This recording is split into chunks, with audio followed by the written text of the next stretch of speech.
Que hora é agora? Cuarto son.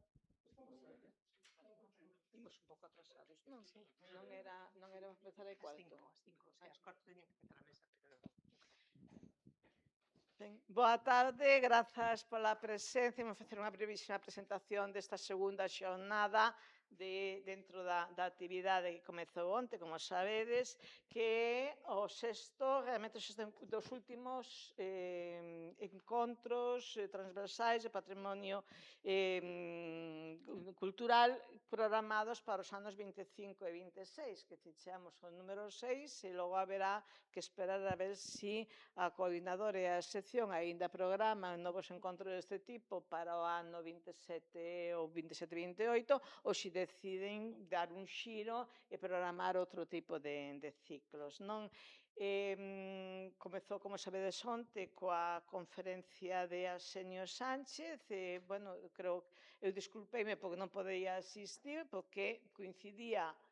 Hai coincidencias que son absolutamente inapelables. Era o Día de Portugal, que todos os anos se celebra o día 10 de xuño, e este ano, ademais, coincidía cos 5 séculos do nacemento de Camões, que se supón que naceu o día 10 de xuño, aínda que non se sabe. Ben.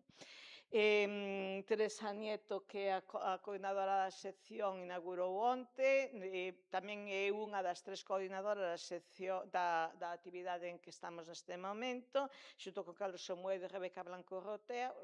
Carlos está aquí, Rebeca tampouco pode estar por razóns de traballo. Non sei se ela quere tomar a palabra a continuación. Eu simplemente quería saudarvos a todos e agradecer aos nosos convidados que aceptasen o noso convite para subir agora inmediatamente á mesa e dar continuidade, non a un ciclo que vai por un lado de territorio e por outro lado con diversos enfoques sobre patrimonio cultural e que despois deste periplo de 6 perfis diferentes, sempre con esas dúas premisas, por un lado o territorio e por outro lado o patrimonio cultural, agora está enfrontándose cos riscos que pode ter. Os riscos son infinitos, ben o sabedes vos, pode ser por actuacións inadecuadas do ser humano, pode ser por unha catástrofe absolutamente imprevisible e inevitable, pode ser por moitas razóns, tamén pode ser polo cambio climático, que é o que centra máis ben esta xornada de hoxe, que ademais se cruza con outras vulnerabilidades como as que poden estar ocasionadas polo abandono dos espazos rurais e a vida tradicional, non? Sen máis, doi a palabra a Teresa para que crea a súa xornada de hoxe. Ben, eu fixen a presentación onte e xa lles contei un pouco un balance dos 6 encontros, no, deste ciclo. Tamén, bueno, en relación co que sinaba a presidenta, en principio a intención da sección continuar con este ciclo temático de reflexión transversal, bueno, con outros temas que xa non sean o territorio, tamén vistos desde a perspectiva do patrimonio cultural. E nada, solo quero aproveitar esta oportunidade que a última, creo, actividade das que organiza a sección de Patrimonio Bens Culturais do Consello baixo a presidencia de a nosa presidenta, que vai deixar non por, bueno, non sei se por gusto, pero desde logo obrigada ao seu cargo, no? En canto tome posesión a nova presidenta. E nada, quero agradecerlle enormemente, xa o fixen en privado e en público, o apoio que tivo todos estes anos a sección de patrimonio, no breve período de 2 anos que eu coordinei a sección, tamén no período anterior que coordinou Rebeca Blanco, e o apoio que tivemos sempre nela, tanto as actividades como no traballo de elaboración de informes e señalar, bueno, pues a súa firmeza. Unha compañeira sinalaba outro día no plenario, no? A elegancia con que a presidenta foi capaz durante todos estes anos de manter a firmeza nas posicións do Consello e a defensa da institucionalidade e desempeñou o seu papel de unha maneira que todos apreciamos enormemente e nada, quero recoñecerlle moitísimo ese apoio e E as preguntas moi difíciles e complicadas que moitas veces nos fixo ao longo deste tempo sobre os informes, sobre as nosas actividades, sobre o sentido das cousas que facíamos, que mostra pois, a súa capacidade de abarcar moitas disciplinas máis alá do que é a súa formación específica, con gran solvencia, capacidade e nada, e con moito cariño. Sí.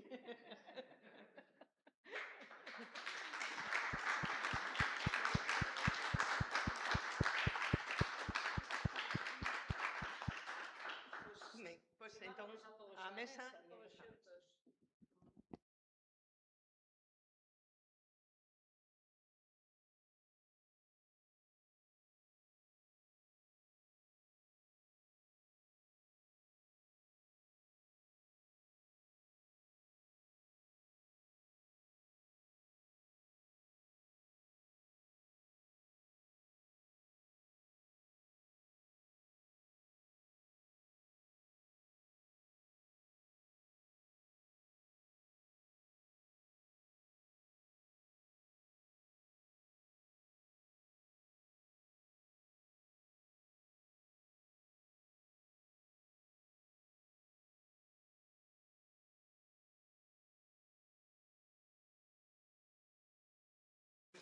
Ben, empezamos, como é habitual nestes encontros, vou facer unha síntese moi breve do que se tratou onte, unha síntese interesada, porque vamos a destacar da intervención de onte pois, aqueles aspectos que nos parecen máis relevantes de cara ao debate que imos ter.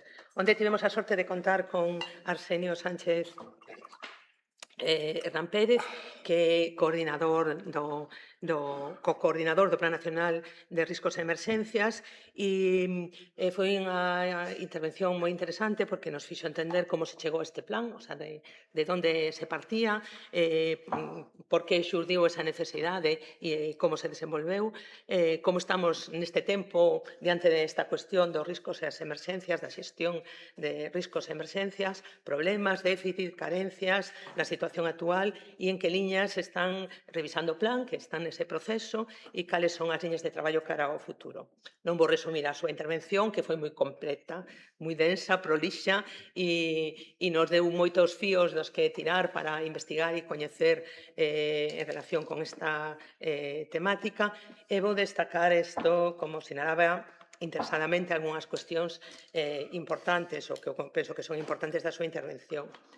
A primeira é a distinción entre xestión das emerxencias e prevención de riscos, como o punto de vista do plan ou da revisión do plan na que están traballando foi evolucionando cara a un punto de vista máis preventivo, no? Que de xestión da emerxencia.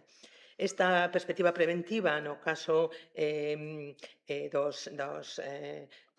se concreta ou se recolle nos plans de salvagarda, que son instrumentos que están máis orientados a institucións, centros como bibliotecas, museos, arquivos ou inmobles singulares protegidos, que incluyen medidas preventivas, protocolos e formación, mentras que no caso do patrimonio disperso no territorio, que é o que máis a nos acolle hoxe aquí, a prevención, como nos sinalou onte Arsenio, móvese noutros marcos, a identificación, xeolocalización, plans de conservación preventiva, plans de prevención de vandalismo, o sea, outro tipo de instrumentos que non son os plans de salvagarda. Respecto das emerxencias, vou usar para resumir unha frase do principio do relatorio de Arsenio, que é as emerxencias son complexas. E realmente nos transmitiu a complexidade da xestión das emerxencias, no? E como enfrontalas. E tamén unha dúbida que nos planteaba tamén ao principio, que é se estamos realmente protegidos, no? Nos referimos tamén ás persoas, pero fundamentalmente ao patrimonio cultural. A necesidade de integrar o patrimonio cultural na protección civil está recollida xa na norma, nos explicaba onte que a normativa que regula a protección civil por fin acolleu o patrimonio cultural como un dos obxectos da intervención desde protección civil e a necesidade de que se implemente a través dos plans territoriais de protección, plans que como consecuencia desto, e supoño que por moitas outras razóns, teñen que ser revisados. E a ese punto non chegamos, o sea, os plans están todavía non se realizou aínda a revisión, ni en Galicia, e entendo que en xeral nas outras comunidades autónomas tampouco.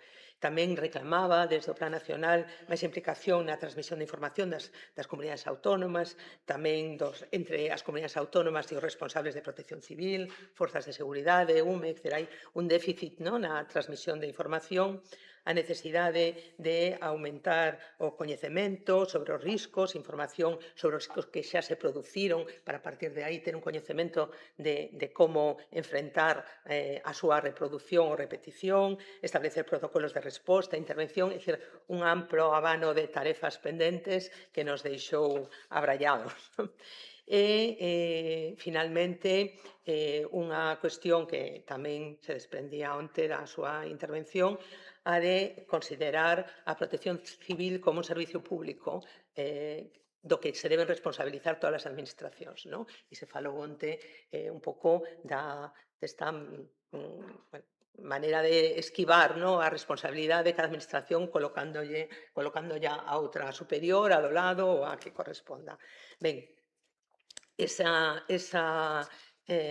algúns destes temas creo que van sair novamente nesta mesa, na que nos acompañan, empezo pola miña dereita, Antón Bouzas, que vou a ler o seu currículum, pero a súa convocatoria en representación de un colectivo que ten como obxectivo, no, a defensa do que nos, para min, ignorante nesta temática, son os petróglifos, o patrimonio que está indefenso no espazo Fundamentalmente a arte forestal. rupestre galega, pero Efectivamente. bueno, interesámonos por todo o patrimonio arqueolóxico e histórico tamén, por extensión.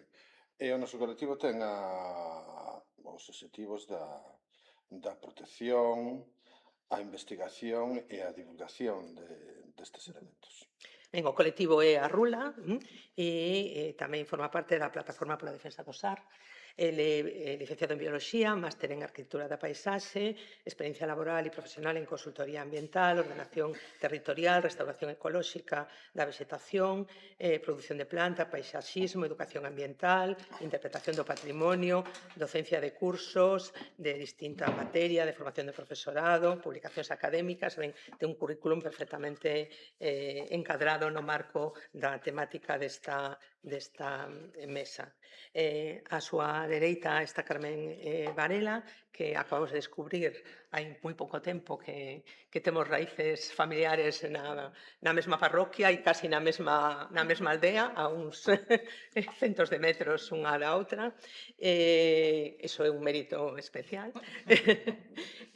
Carmen, licenciada en Filoloxía Galega, non está aquí como licenciada en Filoloxía, senón como representante dunha asociación que foi recoñecida co Premio da Cultura, que é o Sorriso de Daniel, que actúa na defensa, promoción, divulgación e protección do patrimonio do románico en Galicia.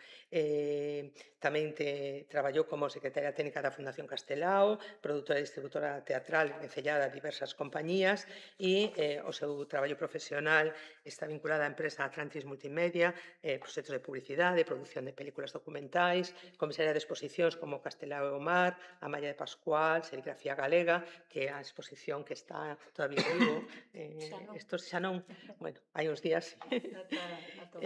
Ben, pois tamén nesta representación de O Sorriso de Daniel nos acompaña hoxe. A miña esquerda está José Antonio Padrón, que é arquitecto e experto en dereito urbanístico, en xestión do patrimonio cultural e arquitectónico, doutorando do Programa de Protección do Patrimonio Cultural, na liña de investigación o patrimonio histórico, artístico e urbanismo, o planeamento urbanístico nos ámbitos de especial protección. É arquitecto municipal e dirixe a Oficina de Rehabilitación do Concello de Ourense. Y está aquí, podría estar por estos méritos, pero está como representante de ICOMOS, vogal da Xunta Directiva de ICOMOS España, coordinador da Comisión de Alertas do Patrimonio e Informes e membro do Comité de Evaluación da avaliación do terceiro Simposio Internacional do Patrimonio Cultural de ICOMOS do 2025. E, finalmente, no extremo da mesa esquerda está Jorge Sanjurjo Sánchez, que é profesor titular da Universidade da Coruña, na área de xeodinámica, director de xeodinámica externa, director do Departamento de Física e Ciencias da Terra da Facultade de Ciencias, investigador adscrito ao Instituto Universitario de Xeoloxía da Universidade da Coruña e ao CISPAC. A súa investigación centrouse no estudo da alteración das rochas graníticas empregadas na construción do patrimonio histórico construído, no que desenvolveu unha prolongada actividade investigadora e desde en 2005 doutorouse na UDC e traballou entre o 2006 e o 2008 no Instituto Tecnolóxico Nuclear de Lisboa onde realizou un postdoutoramento en xeoquímica de radioisótopos e datación por luminiscencia, que hai aquí a luminiscencia sí que me alcanza. En 2009 regresou a UDC e participou en numerosos proxectos de xeoloxía centrados en estudios de cambio climático do nivel do mar, xeomorfoloxía, tectónica, proxectos de investigación en España, Portugal, Francia, Italia, Grecia, Siria. O sea, é o noso representante máis internacional e, bueno, esta relación co patrimonio histórico construído e co patrimonio arqueolóxico pola que o convidamos a participar nesta mesa. Ben, presentados os componentes da mesa, bueno, como coñecedes, a dinámica desta mesa parte da formulación de unhas preguntas, non? E con unha breve introducción e iremos trasladando a cada un dos participantes cada unha desas preguntas. Nada, eu tiña aquí unha pequena introducción que non vou ler, pero viña a decir que o que resaltamos no programa do encontro que é esta preocupación por sustituir unha actuación reactiva da administración diante dunha emerxencia, dun dano que sufre o patrimonio cultural por unha posición máis proactiva, promovendo, deseñando plans de xestión que permitan a prevención dos riscos e que esta práctica se debe desenvolver con un pensamento que priorice o longo prazo, cousa que aquí, no noso ámbito, eu creo que en casi todos non é un obxectivo das políticas públicas o longo prazo, que planifique as accións necesarias, que identifique quen debe leválas a cabo, como se coordinan, etc.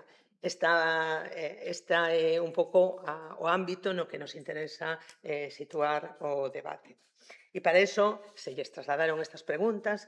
A primeira é un tema que xurdiu onte tamén, ao principio da intervención de Arsenio, que é a vulnerabilidade do patrimonio cultural. E nos interesa saber, desde as distintas perspectivas, realmente cal é a vulnerabilidade do patrimonio cultural de Galicia. Temos un patrimonio visible, exposto no territorio, vulnerable a situacións das que se poden derivar afeccións antrópicas, naturais. A pregunta é se o noso patrimonio, o arqueolóxico, o patrimonio arquitectónico, etnolóxico, é especialmente vulnerable, se é especialmente vulnerable porque o é, pola propia natureza material dese patrimonio, pola súa localización xeográfica, pola situación na que está a súa protección. É dicir, existe unha vulnerabilidade intrínseca ao patrimonio ou esa vulnerabilidade deriva de factores externos á súa natureza, á súa situación, e en que medida esa vulnerabilidade é atribuíble á situación do territorio en Galicia. Situacións como moitas das que xa tratamos nestes encontros, o tema do abandono dos espazos rurais, das políticas públicas en materia forestal, as políticas públicas enerxéticas, as políticas turísticas, riscos derivados do cambio climático. É dicir, todos estes procesos territoriais son os que producen esta vulnerabilidade ou hai unha combinación delas. Podemos empezar mismo por Antón. Sí, por exemplo. Bueno, depende a contestación, como non quero aquí monopolizar o tema, porque a contestación, como podedes imaginar, máis dende a perspectiva do meu currículum e do colectivo que represento, pois é complexa, moi complexa, e habería que debullala, non? Habería que ir por partes. Entón non sei ata que punto teño tempo para eso. Pois tes como 5 10 minutos. Te pulla moi pouco. Sí. A miña pregunta é, se nos centramos no tema, no ámbito no que ti desenvolves, o patrimonio que vos defendedes como colectivo é especialmente vulnerable? E se o é, por qué? Efectivamente, é especialmente vulnerable porque o patrimonio arqueolóxico galego sitúase preferentemente no monte. E os montes en Galicia representan aproximadamente 2/3 do territorio. É dicir, é un territorio moi amplo, moi mal xestionado, que está sometido a unhas condicións, a unha estrutura. Un dos primeiros problemas que atopamos aquí é o problema da estrutura da propiedade da terra. A propiedade da terra no monte responde a uns procesos históricos bastante recentes, porque hai que pensar que o monte tradicionalmente ata o século XIX era todo monte comunal. O monte foi privatizado, foi repartido por toda unha serie de condicionantes e procesos, basicamente para que os labregos puideran seguir facendo os aproveitamentos tradicionais que tiñan que facer para fertilizar as terras de cultivo, poder postergar no monte, e eses montes repartíronse porque ao Estado liberal interesáballe a implantación dunha economía capitalista. Que pasou logo? Pois claro, que cando os montes perden a súa función, quedan abandonados porque esa estrutura da propiedade non responde ás necesidades de xestión que ten o monte, que incluirían tamén a xestión do patrimonio que hai nel. Porque, dende unha perspectiva comunal ou máis social, pois habería unha serie de intereses que puideran armonizar. Aquí o que nos atopamos é que en Galicia, pois aproximadamente 2/3 da superficie do monte en Galicia son propietarios individuais, que están repartidos, non hai boas estadísticas, que se, por certo, isto incide tamén neste asunto, é lamentable que non se teñan ben identificados, que non haxa un catastro de propietarios de monte ben identificados. Eses 650.000 que din aos poucos datos que existen,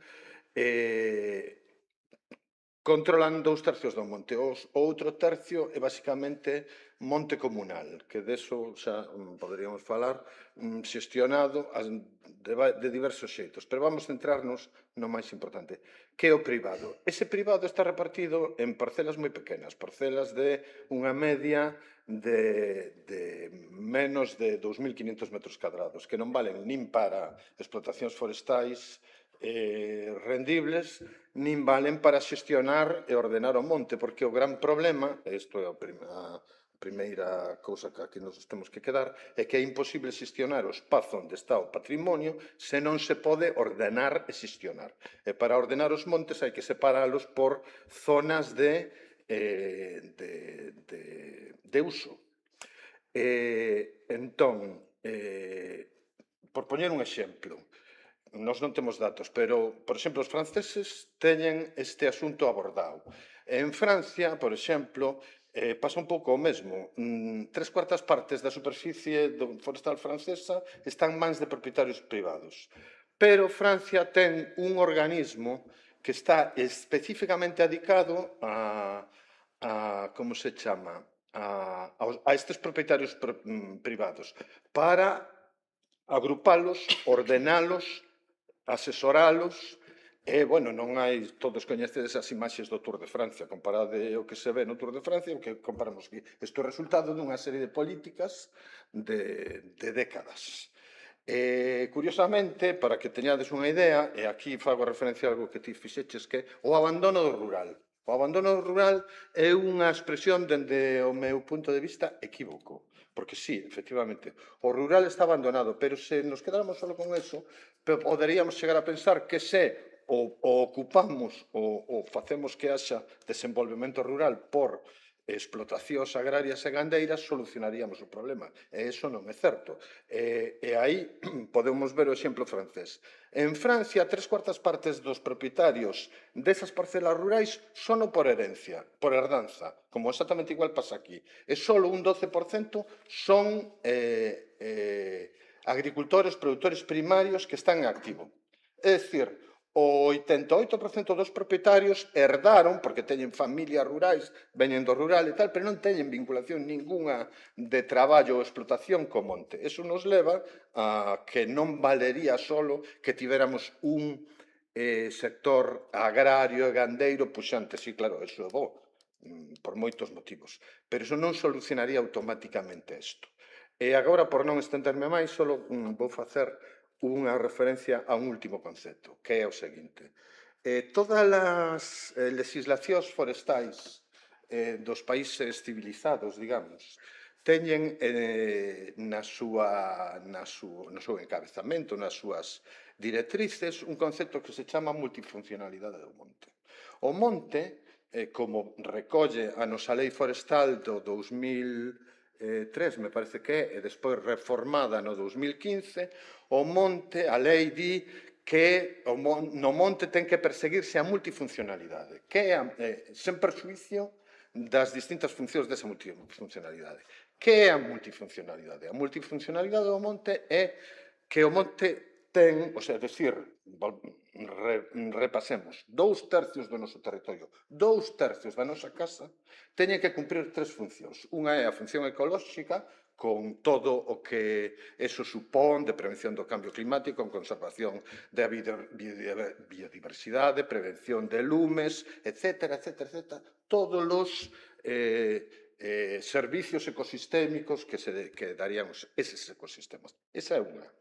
A segunda, e vou de menos a máis, digamos, de importancia para a sociedade. A segunda sería unha función social. Dentro desa función social debería de cubrir todas as necesidades culturais de conservación de patrimonio, de favorecer o ocio, o tempo libre, a saúde, o tempo libre da sociedade. É dicir, hai unha función social. Está recoñecido en todas as legislacións, na francesa, na sueca, bueno, todos os países europeos teñen isto. Nós tamén o temos, pero non o aplicamos, claro. E despois, finalmente, hai unha función productiva. O Código Forestal francés, que é a compilación das... Poño Francia como exemplo porque o temos achegado e cercano a nós, teñen unha historia parecida. O Código Forestal di que os montes son prioridade do Estado e que van ser intervidos sen perxuicio dos seus usos e propietarios, é dicir, que está por riba o interés xeral. Por eso, para armonizar esa contradición, porque hai unha contradición, porque siguen sendo propiedades privadas, o Estado francés montou este Centro Nacional Forestal dos propietarios privados. Eso é un modelo, non? É dicir, hai un organismo que traballa especificamente para eso, para a agrupación, para a produción, para a ordenación, para que haxa multifuncionalidade en cada monte, para que haxa zonas de conservación ecolóxica, zonas de uso social, conservación de patrimonio e zonas productivas. E remato. Creo que bueno, que... Só un pequeno detalle. Cando eu falo de multifuncionalidade, moitas veces a xente se confunde, pensa que a multifuncionalidade é multifuncionalidade productiva, hai no que ter presente. Podes ter produción de madeira de baixa calidade para celulosa, produción de pino para aserrado, produción de carballos, de cereixas, madeiras nobles, gandería, cogumelos, etc., etc., etc., etc. Todo eso é a terceira función, ou a primeira, se queres, a productiva. Non que haxa eso, que eses distintos tipos de explotación, que despois, máis adiante, se podemos dar algún detalle sobre eso, serían mellores para xestionar os petróglifos, as mámoas, todo o que hai. Por exemplo, se me deixades un último detalle. En Galicia creo que hai catalogados no PBA 75.000 elementos. Penso que hai. calcúlase que hai alrededor duns 5.000 castros, pois estou falando de memoria, pero ou máis, 5.000, 5.500, 6.000, que hai uns 3.500 petróglifos, pero máis, calcúlase que evidentemente por descubrir e catalogar hai máis, podes subir aí as cifras por algún mil máis, e entre 5.000 e 6.000 mámoas catalogadas, pero estímase que coñecidas pode haber unhas 10.000 e que tranquilamente pode haber 20.000. Un detalle. Pensade ben, se sumamos esas cifras todas, máis o resto dos elementos, xacementos, bueno, multitud de outros elementos que haxa que pode haber no monte, e calculáramos así, a bote pronto, que teríamos 25.000 elementos en todo o territorio, espallados polo territorio, fundamentalmente nos 2/3 que son monte, con os arqueolóxicos, por exemplo, teñen un perímetro de protección de 200 metros. Pensade ben que o perímetro de protección de 200 metros dun elemento son 12 hectáreas. Están delimitando o espazo de 12 hectáreas. Nos, por exemplo, na nosa asociación tivemos unha campaña no seu momento para pedir ou reclamar que os elementos arqueolóxicos, o sea, patrimoniais que están no monte tiveran perímetros de protección como teñen, faixas de protección na lei forestal, como teñen os núcleos rurais, que sabedes que teñen 50 metros de pirófitas excluídas, como teñen as gasolineras, os tendidos eléctricos, bueno, hai toda unha serie de límites, non? Nos pedíamos que eso estivera tamén recoñecido e establecido alrededor, que ademais crearían zonas, se sostivera ben, con exclusión de pirófitas, vegetación favorecida autóctona, evitaría lumes, melloraría as condicións estéticas, etc. É dicir, que poderíamos utilizar este problema e convertilo nunha oportunidade. Fago un último cálculo. Solo con que ese perímetro foran 25 metros, xa en vez de 12 hectáreas, serían aproximadamente unhas 2 hectáreas se o elemento fora puntual, que é o caso dun petróglifo. Se é o caso dun castro, como ten unha masa inicial, pois sería maior. Ponlle que son entre 2 e 3 hectáreas por como se chama? Por elemento. Bueno, 25.000 por 3, pois vai nos a ir aproximadamente, dada a superficie de Galicia, un 3% da superficie de Galicia. É un luxo que teñamos, a pregunta sería, é un luxo que teñamos un 3%, un 2, 3, 4, 5% que fora en función dese perímetro, que o tiveramos xestionado con normativas estrictas e con políticas para conservar eses elementos, pensando, por exemplo, un eucalipto pode ter máis de 25 metros, con que caia eucalipto ardendo en riba de un petróglifo xa os cacha. É dicir, é necesario un perímetro así. É un luxo que teñamos o 2-3% do monte adicado a uso social. Estamos falando de uso, acordadevos do que dicen da multifuncionalidade. É iso un luxo, unha cousa desmesurada? Bueno, pois a resposta, para que con isto prometo que remato, porque xa o dixen 3 veces, a resposta é moi simple. O valor da madeira que se produce en Galicia, fundamentalmente especies pirófitas, eucaliptos e pinos, son 300 millóns de euros ao ano. Iso é o que vale o que produce o noso monte, que é o 0,5% do Produto Interior Bruto. Nada. Con 2/3 do noso territorio. O que nos gastamos, o que se gasta a nosa administración en prevención de lumes nos dispositivos de extinción de incendios son 200 millóns ou máis. É dicir, aquí estánse socializando perdas e privatizando beneficios. Entendes o que quero dicir? Se cubrimos con esta política nosa 2/3 do valor, pois deberíamos ter dereito a unha pequena porcentaxe da superficie do monte para que sexa xestionada en beneficio noso, multifuncional. Cultural, digo social e ecolóxico. E, bueno, xa con isto creo que xa falei demais. Ben, voume saltar así para ir de un lado a outro e voulle pedir a Jorge, xa temos un exemplo de un patrimonio que está nunha situación exposta no territorio e que está nunha situación de risco derivada da situación dese territorio e un pouco a pregunta máis orientada a Jorge, a natureza material do noso patrimonio faino especialmente vulnerable, tanto o patrimonio arqueolóxico como igual o patrimonio arquitectónico, etnolóxico, non? Sí, bueno, eu falaría de máis factores que a naturaleza material. Sobre todo a miña experiencia máis no patrimonio arqueolóxico, tamén histórico, non? Compartindo moitas das cousas que dixo o Antón, un dos problemas que ten, quer dizer, para valorar o risco no que está un patrimonio sempre temos que actuar por comparación, e falaba do exemplo de Francia, que me parece moi excitado, pois comparar as dúas situacións. Nos, no noso caso, podemos comparar moitas cousas, pero hai dous factores para min que son moi importantes e que fan que unha gran parte dese patrimonio este en risco. E, bueno, o primeiro é que o patrimonio galego é como a súa poboación, disperso, completamente disperso.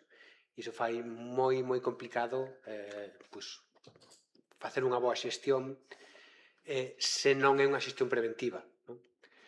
Pensemos que de todos estes elementos que temos dispersos, o simple feito de tentar monitorizalos. Non digo xa outras cousas, monitorizar, o sea, comprobar que todo está no seu estado, é prácticamente imposible. Non? O cal é xa un problema importante. E o segundo ten que ver pois, coa naturaleza do material e do medio, que bueno, en xeral todos os materiais non? Tenden a deteriorarse. Non?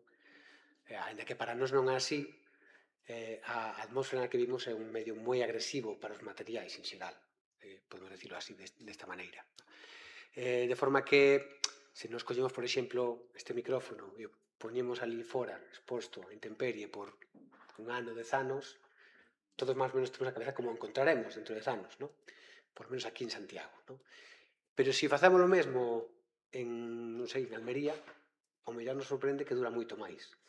Porque o principal enemigo de todos os materiais é a humidade. O auga é o grande axente de destrucción e de erosión que temos.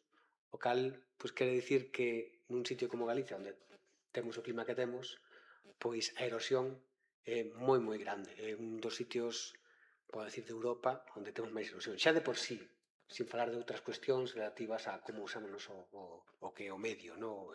o que é o espacio. No?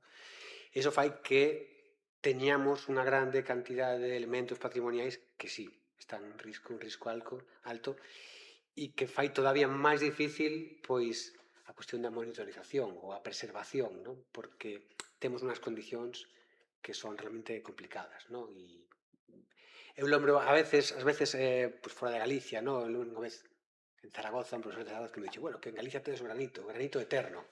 Dice, o granito será eterno en Zaragoza, pero en Galicia non é eterno. É menos mal que temos granitos, non? Por decirlo así. Entón, bueno, eso fai que realmente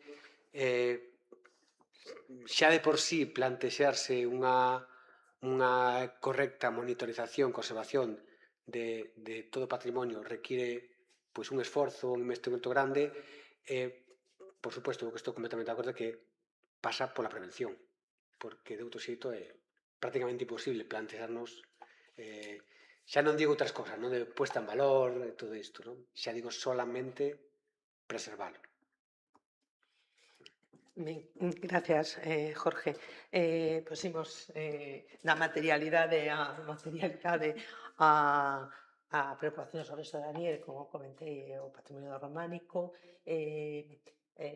especialmente vulnerable, por que e en que cifrades vos esa vulnerabilidade? A ver, no caso do patrimonio románico, nesas 800, 900 edificacións que hai en Galicia con restos románicos, claro, facer o mesmo tratamento para todos os edificios é absurdo, porque nada ten que ver o Pórtico da Gloria, que ten por diante a fachada barroca e está protexido e ten as súas problemáticas propias, pero non está a intemperie e demais, e ademais está, ese sí que está vixiado constantemente, poñer ao lado, pois, eu que sei, a igrexa de Pardollán, que non hai nin estrada para subir a ela, que leva 50 anos en culto, abandonada, no medio de xestas, perto de, bueno, en Valdeorras. Nada que ver, co cal estamos falando de unha situación moi diferente entre eses edificios. A vulnerabilidade venlle dada pola propia materialidade, é obvio que os edificios, como estábamos escoitando agora, pois per se vanse deteriorando, pero tamén hai unhas circunstancias no entorno que fan que eses procesos se aceleren e vayan cada vez aumentando o risco, ás veces hasta de colapso, non? Por que? Bueno, falábamolo hai un pouco, moitas destas igrexas están en territorios onde a poboación escasea cada vez máis. Eu tampouco estou a favor de falar de abandono do rural, creo que ás veces o que hai que falar é de expulsión do rural, e evidentemente manter patrimonio en lugares nos que non hai vida humana é moi complicado porque non hai quen atenda. Estes edificios románicos permaneceron en pé en uso constante durante 800, 850 anos, 900, por qué? Porque tiveron un uso continuado. Iso cada vez é menos frecuente, cada vez é máis frecuente que cando queres ir ver unha igrexa che digan aí só hai misa se hai enterro, ou aí só hai misa na festa esta ou aquela, ou aí só hai misa unha vez cada 3 meses. Esa é a realidade. Evidentemente, se non hai ollos vixiantes, pois calquera cousiña, unha tella que se moveu nun temporal, unha xanela que rompeu, todo vai contribuindo a que ese patrimonio se vaya perdendo, se vaya deteriorando. Evidentemente, esas son as circunstancias que para nós son a maior vulnerabilidade que ten o románico rural, que é o que a nós nos interesa máis que nada porque sobre o outro hai moitos ollos atentos, non?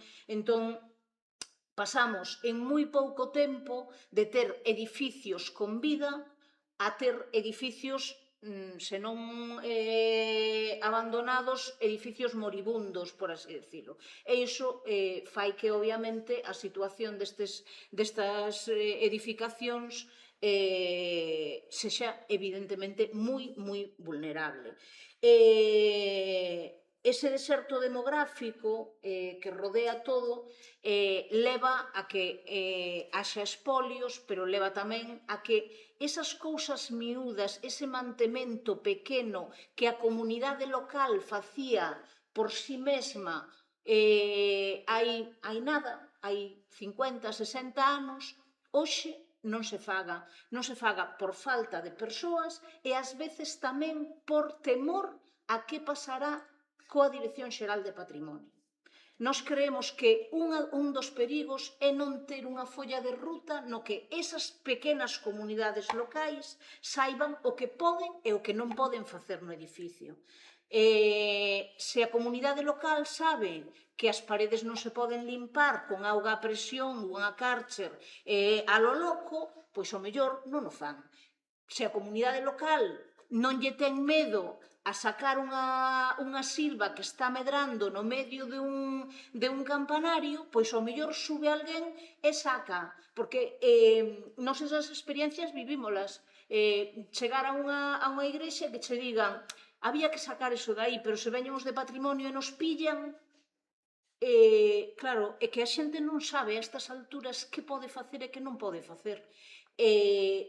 Tratar as comunidades locais como uns indíxenas que non teñen nin idea de como coidar o seu patrimonio, lévanos a isto, lévanos a que de repente síntense alleos a ese edificio que levan xeracións coidando eles polas súas propias mans. Obviamente, a falta de culto tamén vai levando a que cada vez se espacien máis as visitas dos obispados e, polo tanto, eses libros de visitas que había anteriormente no que con moita frecuencia aparecía o visitador do obispado e decía hai que cambiar esta porta, hai que retellar esta capela, hai que facer... Eso desaparece. Entón, a onde nos leva? A traballar na emerxencia. A traballar na emerxencia constantemente. E iso é o que eu creo que é o panorama máis atroz, non? Logo, evidentemente, cousas que comentou Antón tamén afectan a este patrimonio románico. Nos antes pensábamos, bueno, hai cousas que lle afecta, pois, efectivamente, a arte rupestre e demais, pero non lle vai afectar o patrimonio románico porque están normalmente en lugares, pois, próximos á aldea e demais. Eso xa non é así. Iso, de repente, o monte botouse en riba das aldeas, o monte botouse en riba destas pequenas capelas que ás veces están no curuto dun monte, ao lado dunha fonte, a súa ubicación vendada por cuestións moi diferentes. Entón, que sucede? Pois que eses perímetros que antes existían de seguridade deixaron de existir. Eu creo que todos temos na mirada aqueles incendios atroces que houbo en Carballeda de Avia no 2017, no que a igrexa de Carballeda de Avia quedou absolutamente rodeada de lume, non? Claro, iso, mellor, hai uns anos era impensable que sucedese. Por iso é importante que todas as leiras que están colindantes con eses bens estean ben tratadas e estean coidadas. A nós sorpréndenos unha cousa que é que ti vas mercar unha leira, non? Desas leiras de monte que decía Antón, que chas botan ao lombo por 1000 euros en canto nun vira-vira, non? Vale, ti compras esa leira, ti vaste a un notario, e o notario vaiche dicir que cargas e que servidumes ten esa leira. Se ten unha servidume de camiño con respecto a outro veciño, se lle pasa unha liña eléctrica polo medio, o que sexa. É curioso que a día de hoxe, século XXI, con todos os medios que ten a administración, nese documento de compra notarial non figure se hai unha afectación de patrimonio. Iso é sorprendente, porque sería tan fácil como que en cada transmisión, sexa por compra, por venda, por doazón, por herdanza, se fixese asentar nesa documentación as afectacións de patrimonio que teñen os bens que se transmiten, e que, sin embargo, non se está facendo. Dende logo, axudaría moito a ter un control sobre eses bens, no sentido de que eu, si herdo, compro, ou alguén me dá unha finca que está na contorna de un ben, sexa unha igrexa románica, que eso pasache menos desapercibido, ou sexa unha mamo, un petroglifo, o que sexa, eu vou saber que hai certas cousas que xa non vou poder facer nesa finca. Ninguén me informa, quero dicir, eu teño que buscar esa información. E logo, xa no día a día, a propia dinámica da Dirección Xeral de Patrimonio leva a que, mesmo ti querendo facer as cousas ben, ti adquires un monte desordenado, un eucaliptal sin xeito, querelo cortar, pides permiso para facer a corta, necesitas o permiso de patrimonio porque está afectado por ese ben, calquera o que sexa. Eu en concreto penso no caso de un señor que nos chamou porque tiña unha leira ao lado dunha igrexa románica, quería cortar os eucaliptos e plantar castiñeiros, e a Dirección Xeral non lle acababa de dar o permiso para cortar os eucaliptos. Un mes, outro mes, o señor íbase poñendo nervioso a medida que se achegaba o verán. E decía, é que se me arde a igrexa, o responsable vou ser eu. E houve un momento en que lle dixemos, mire, mándelle un burofax á Dirección Xeral dicindo que os fai responsables a eles se pasa algo. foi man de santo. En 24 horas tivo a resposta de que podía cortar os eucaliptos, claro. Pero é que isto, multiplicado polos miles e miles e miles de propietarios que hai en Galicia, ou se lle axuda desde a administración e se lle dan ferramentas, ou se non é imposible, absolutamente imposible. Eu creo que, en parte, toda esa vulnerabilidade ven dada por todas estas circunstancias, non? Gracias, Carmen. José Antonio está aquí como representante de ICOMOS e, bueno, todos temos a percepción de que o patrimonio mundial, o patrimonio da humanidade son os bens máis preciados, máis cuidados, máis protegidos, con plans de salvagarda.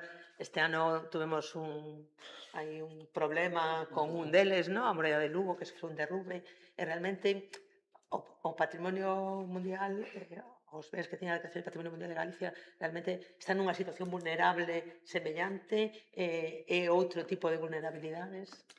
En primer lugar, desde ICOMOS quero dar as grazas á organización por todo isto. E tamén quero pedir ou espero que Rosario que non se retire para xubilarse, porque a xubilación é unha profesión de alto risco, ningún sale vivo. Entonces, espero que sigas traballando noutro eido, pero que sigas traballando, porque ningún sale vivo, xa xo digo eu.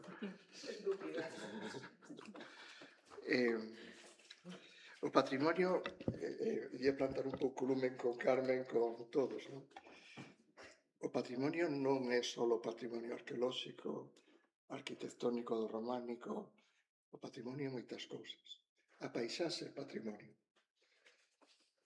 Entonces, o noso territorio, dadas as circunstancias que ten a orografía, é vulnerable, moi vulnerable.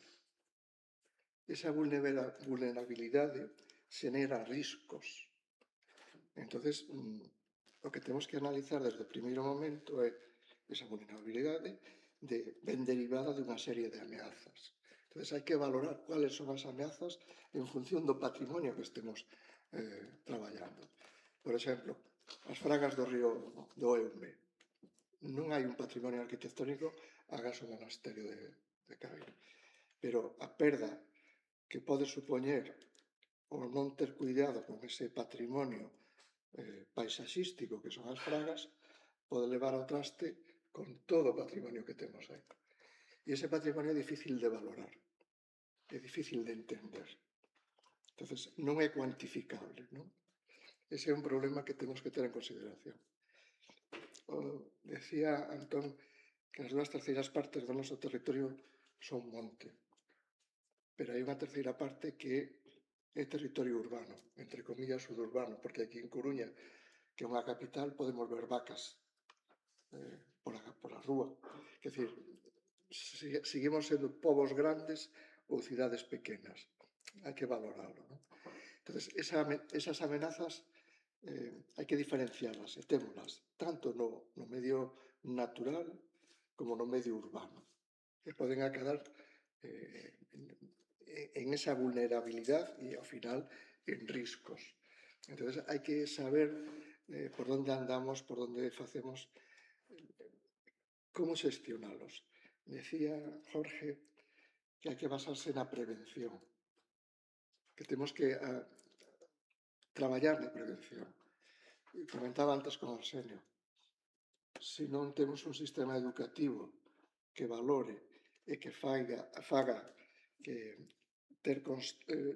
ser poseedores do patrimonio que temos non sirve para nada.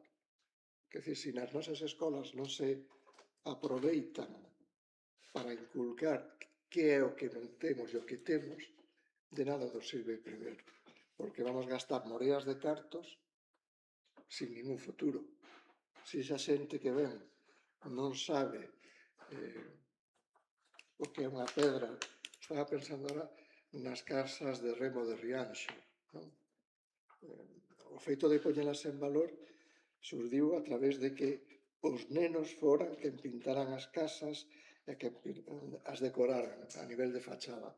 Entonces, cando alguén pintaba cunha pintada destas modernas e tal, os primeiros en protestar eran os pais dos nenos porque lle estaban tocando algo que fixo o seu fillo. É dicir, os fillos teñen esa capacidade de facer defender por el sistema educativo o seu patrimonio. E iso é que debemos inculcar desde o primeiro momento. Se pensamos que a prevención non educamos, non levamos a nada, non chegamos a nada. Patrimonio mundial e o patrimonio normal. Nós non diferenciamos o patrimonio mundial do resto. O patrimonio é o mesmo. Dame igual que sea rupestre, románico, gótico, que sexan as gárgolas, que non sexan as gárgolas. O patrimonio é patrimonio. E é unha herdanza que temos e que temos que defender. Pero temos que defender desde os principios máis básicos. Hoxe, faime gracia porque calquera de nós, se nos poñen unha raíz cuadrada de 2 números, ainda pode. Pero se nos poñen unha raíz cuadrada de 3 números, eu escapo, Quero dicir, estamos tan acostumbrados a facer as cousas matemáticamente, con un ordenador, con un teléfono, con calquera cousa, que perdemos a referencia de saber facer o noso oficio. E iso fai que se perda o interés por moitas cousas. Antón decía que o monte estaba abandonado. É certo. Temos que buscar o xeito de que se recupere para poder traballalo, porque o primeiro que vai cuidar o monte é a xente que o traballa. Esas cuestións creo que hai que telas moi en conta. Entonces, a cuestión que plantexas, Teresa, é vulnerable o noso territorio? Con carácter xeral, é vulnerable. Como superamos esa vulnerabilidade? Analizando polo miúdo as amenazas que temos, que non son fáciles, son moitas e moi variables, tanto no medio natural como no medio urbano. E a partir de aí, tratar de presentar ou de establecer como empezar a protexer. Se non protexemos, como decía Jacques Cousteau, ¿no? Decía, defendemos o que conocemos e conocemos o que amamos. Entonces, ao revés, defendemos o que amamos e amamos o que conocemos, non? Creo que debemos empezar por aí. Bien, gracias, José Antonio. Pasamos entón á segunda pregunta. A segunda pregunta foi formulada nos seguintes termos. O Plan Nacional de Emerxencias de Xestión de Riscos en Patrimonio Cultural fala tamén de prevención e mitigación, xa falamos moito diso aquí, unhas fases dentro da xestión de riscos que corresponderían ao tempo anterior á situación de emerxencia xa efectiva. Fases nas que os riscos son identificados, se deseñan e programan medidas para evitar os seus efectos. Esta planificación sería, en primeiro lugar, sectorial, onde cada administración identifica que axentes, persoas, bens, tipos de patrimonio están sometidos a risco, de que tipo de risco se trata, para despois incorporar na planificación xeral as medidas necesarias para evitar ou reducir estes riscos. Neste sentido, a pregunta sinalaba cal é a situación na que estamos, principalmente na identificación de riscos en Galicia. Non existe un mapa de riscos en patrimonio cultural, en Galicia non temos unidades de xestións de riscos e emerxencias en patrimonio cultural, que, aínda que onte Arsenio nos comentaba, xa non sei se foi no seu relatorio que non a posición actual do Plan Nacional non era de defensa da creación destas unidades de riscos, pero a pregunta é, sabedes se existen en Galicia experiencias públicas ou privadas que se podan tomar como exemplo desta prevención de riscos, é dicir, desde ámbitos, se sean públicos ou privados, nos que se teña actuado idóneamente ou, por lo menos, marcando algunha liña de traballo que se poida utilizar como exemplo, non? Volvemos a empezar por Antón. Pois así a resposta máis inmediata é non. Se non queredes que bote outra chapa, pois xa nos quedamos con eso. Quero decir, a ver, ahora, fora bromas.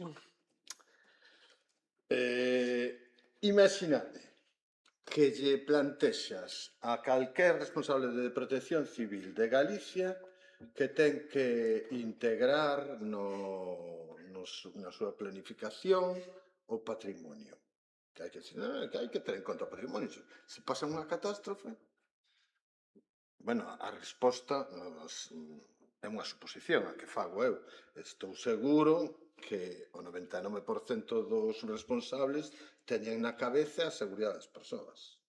Están pensando en catástrofes que ameazan a seguridade da poboación e hai plans para evacuacións e todas estas cousas. É dicir, que agora apareza o plan que diga que eso ten que estar incluído, eso é fantástico, está moi ben.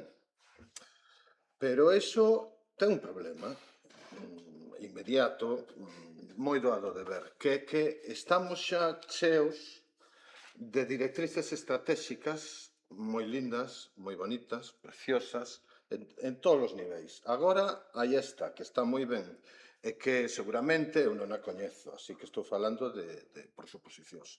Pero imagino que, como moitas outras que si coñezo, dirá que tales elementos e planificacións haberán de ser desenvolvidos polas legislacións, haberá que traspoñelos, etc. É dicir, deste tipo de directrices estratégicas que non son de obrigado cumprimento ata que se desenvolven nunha legislación concreta, pois estamos bastante cheos. Vou poñer un par de exemplos por ilustralo, porque xa digo que non coñezo isto. Temos a estrategia da paisaxe de Galicia, falaches antes da paisaxe, moi bonita. Bueno, cambiou algo as actuacións en Galicia, tanto públicas como privadas, conseguiron, isto xa ten prácticamente 10 anos, e incluso hai unha lei de paisaxe, máis alá dunha estrategia hai unha lei de paisaxe. Cambiou algo? Eu non vexo que cambiara. Temos tamén a estrategia de infraestructura verde europea, que a súa correspondente transposición a nivel estatal español e a nivel galego, que tamén cun documento precioso, que ata ten planos, cartografía e toda a historia. Eu non vin a día de hoxe que eso se estea empezando a aplicar de verdade. E iso que a estrategia verde pretende a interconexión a través de corredores ecolóxicos das áreas naturais de conservación, castidades, permeando todo o territorio, favorecendo a conectividade, unha cousa, a verdade, que a veces estupendo, quen estaría en contra deso? Pero eu non vexo que eso se desenvolva. Último exemplo que vou poñer, e que nos afecta a nós directamente como colectivo. Hai un manual de boas prácticas da Xunta de Galicia de concentracións parcelarias, de como se ten que facer unha concentración. Como se debería, todos sabemos como foran as concentracións parcelarias históricamente aquí, e o que facían. Que, basicamente, dividir o territorio en campos de fútbol e pasar o bulldozer por riba. Esas son as concentracións parcelarias. Entón, hai un proxecto de concentración... Bueno, antes de nada, debo de decir que, isto é unha parte, que hai concentracións parcelarias agrarias e hainas de monte forestais. Os obxectivos das concentracións parcelarias é favorecer o desenvolvemento dun sector agrogandeiro economicamente viable. E iso ten sentido na parte agraria, na parte, digamos, estábamos falando de 2 tercios, 1 tercio. 2 tercios de monte, 2 tercios de convexidade e 1 tercio de concavidade, é dicir, as veigas, as zonas productivas. Bueno, aí teñen sentido, pero hai que ter moito cuidado, porque onde están os núcleos de poboación, onde hai moitos elementos patrimoniais, capelas, camiños, corredoiras, pontes, pontellas, bueno, aí van a saco, non? Pero xa no monte, que sector productivo se vai desenvolver con isto? Pois aquí en Santiago, na parroquia de Villestro e de a outra que está por riba, de Roxos e Villestro, van facer unha concentración parcelaria.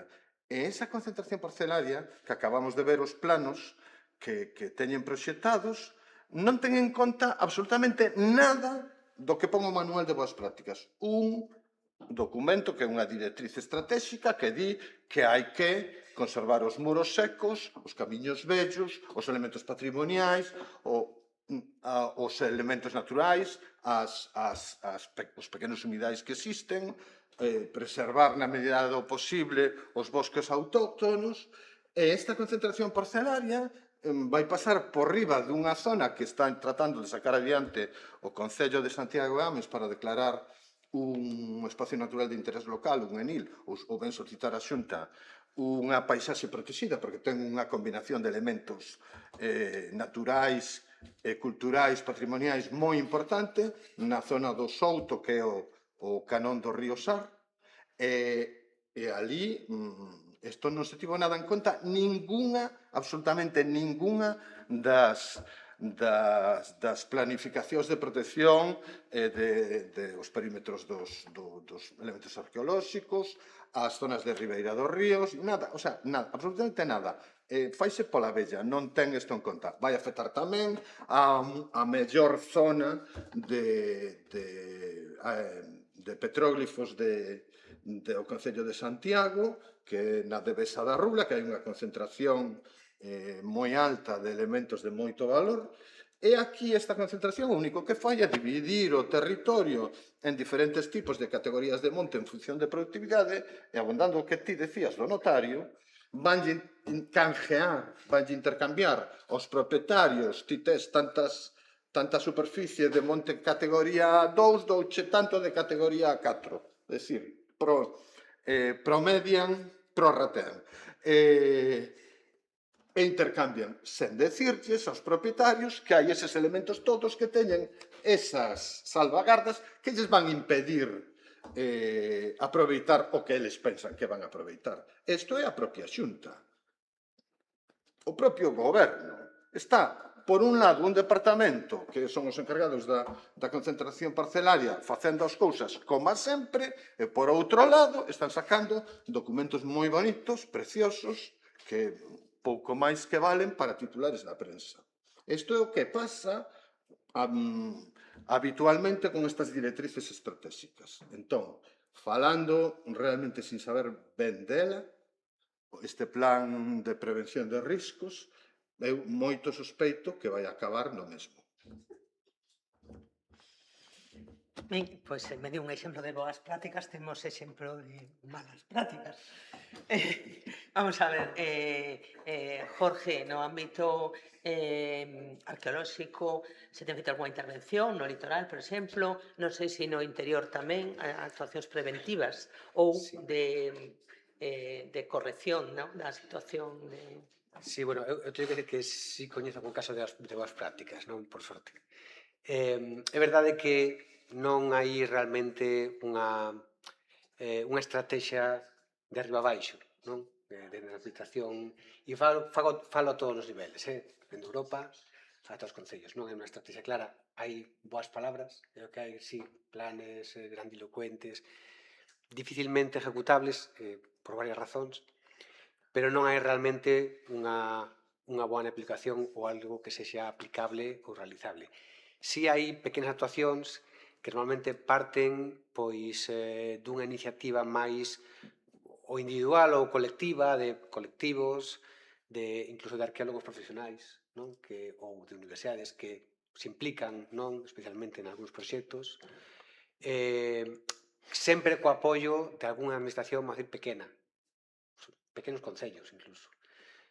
Sin máis loixe, a semana pasada estive no Concello de Laracha, e ali, por unha cuestión que ten que ver co estudo dun castro que están estudando ali, que levan varios anos, é un lugar que se chama Montes Claros, ao lado dun pazo, onde conseguiron pois a aplicación do Concello, dos veciños, están a estudar un castro que, na miña opinión, que xa vi moito, bastante espectacular, excavando pouco a pouco, por exemplo, mostráronme como, despois de anos de lucha interminable, conseguiron rodear unha parte do castro, non toda, unha parte, porque aquilo é inmenso, cun valado para cabalos, para ter ali uns cabalos, e manter o castro limpo, que é unha parte moi importante, porque ali crecen árbores e iso destrue todas as estruturas, non, que les queren estudar. Tiveron que pelearse con todo o mundo, con todas as administracións, por a grande cantidad de trabas que tiñan, porque ninguén, nin patrimonio, ninguén quería ter animales aí. Conseguiron que os veciños cuidaran os animais. Coa implicación de todos se conseguiu, pero foi unha iniciativa, vamos a ver, de baixo arriba, non? E quedou no Concello, por lo menos está aí. Sí que é verdade que tamén un pouco indo á cuestión do coñecemento do patrimonio. En prácticamente todos os proxectos de arqueoloxía que hai, todas as excavacións, eu teño visto pois que hai unha realidade que cambiou, que na maior parte das actuacións que eu saiba, pois no momento que se está a excavar se fan visitas guiadas, normalmente a maior parte das actuacións xa contemplan iso, pero incluso esa implicación está indo a máis, e iso que consegue é pois que primeiro que todos os veciños da zona coñezan o patrimonio e despois tamén que se impliquen na súa monitorización, vamos a decir, o que é a vixianza, o que é a súa conservación, e é sorprendente a boa resposta que ten todas estas actividades. E lembro agora, por exemplo, tamén aí por a zona de Carral, isto era unha excavación no medio do monte, pero de verdade no medio do monte, que chamaron un día para ir ali a facer unha mostraxe con eles, cando cheguei aquilo estaba invadido de coches, e había polo menos ali, estaban mostrando exactamente que polo menos ali 200 personas, un sitio que non era chegar co coche, despois subir todo un monte. Hai moito interés, realmente eu penso que hai moito interés, pero falta todavía pois medrar un pouco máis, estender un pouco máis estas iniciativas, porque é verdade que cando isto se fai se consigue moita implicación da xente. Pero o problema tamén é que non hai eso, unha directriz que veña de arriba, son iniciativas un pouco particulares, esos colectivos. Nese sentido, a cantidad de anécdotas que teño é que é interminable, que, por exemplo, nós traballamos moito con un grupo de espeleoloxía de Vigo, que levan moitos anos explorando covas de Galicia, facendo cartografía, hablamos de persoas que traballan outra cosa que ao fin de semana fan isto, co seu tempo libre. Non hai ningún apoio de ningún tipo, e non só iso, a veces están en covas e encontrase cerámica, fósils. Cando encontran, normalmente non lo comunican a nós, pero claro, hai un problema. Máis de unha vez tiveron que collelo e devolverlo deixar no sitio. Máis de unha vez pasou que chegou alguén de patrimonio e dixo, aquí non hai nada, cando eles o estaban mostrando. É un problema, claro, estes colectivos, que a veces algúns deles son tamén moi activos, pois non teñen tampouco ninguna ferramenta de ningún tipo para actuar, están completamente atados de pés e manos, máis allá do que a denuncia, do que les encontran. E iso é algo que temos que mellorar, que eu penso que aí, aínda que sexa a nivel, a administración pode facer moito máis. Eu fai 2 semanas estive en Baviera, porque precisamente unha iniciativa dun colectivo no sur de Baviera, no límite coa Austria, que hai un cráter dun meteorito, e o que querían estudialo, datalo, pero hai moitos máis cráteres, que están a ser, a día de hoxe, están a ser estudados, pero por iniciativa da xente desa zona. E é un área enorme, prácticamente abarca toda Baviera, parte incluso do noroeste de Alemania, é toda unha rede de persoas que se agruparon, teñen un colectivo, unha especie de ONG, que incluso lle dan subvencións, e son eles o que levan a investigación. Traen profesores de diferentes universidades, os implican, teñen o seu orzamento para iso, a mí me bastante envexa toda a flexibilidade que eles tiñan. Nós temos dinero e nos administramos para facer todo isto.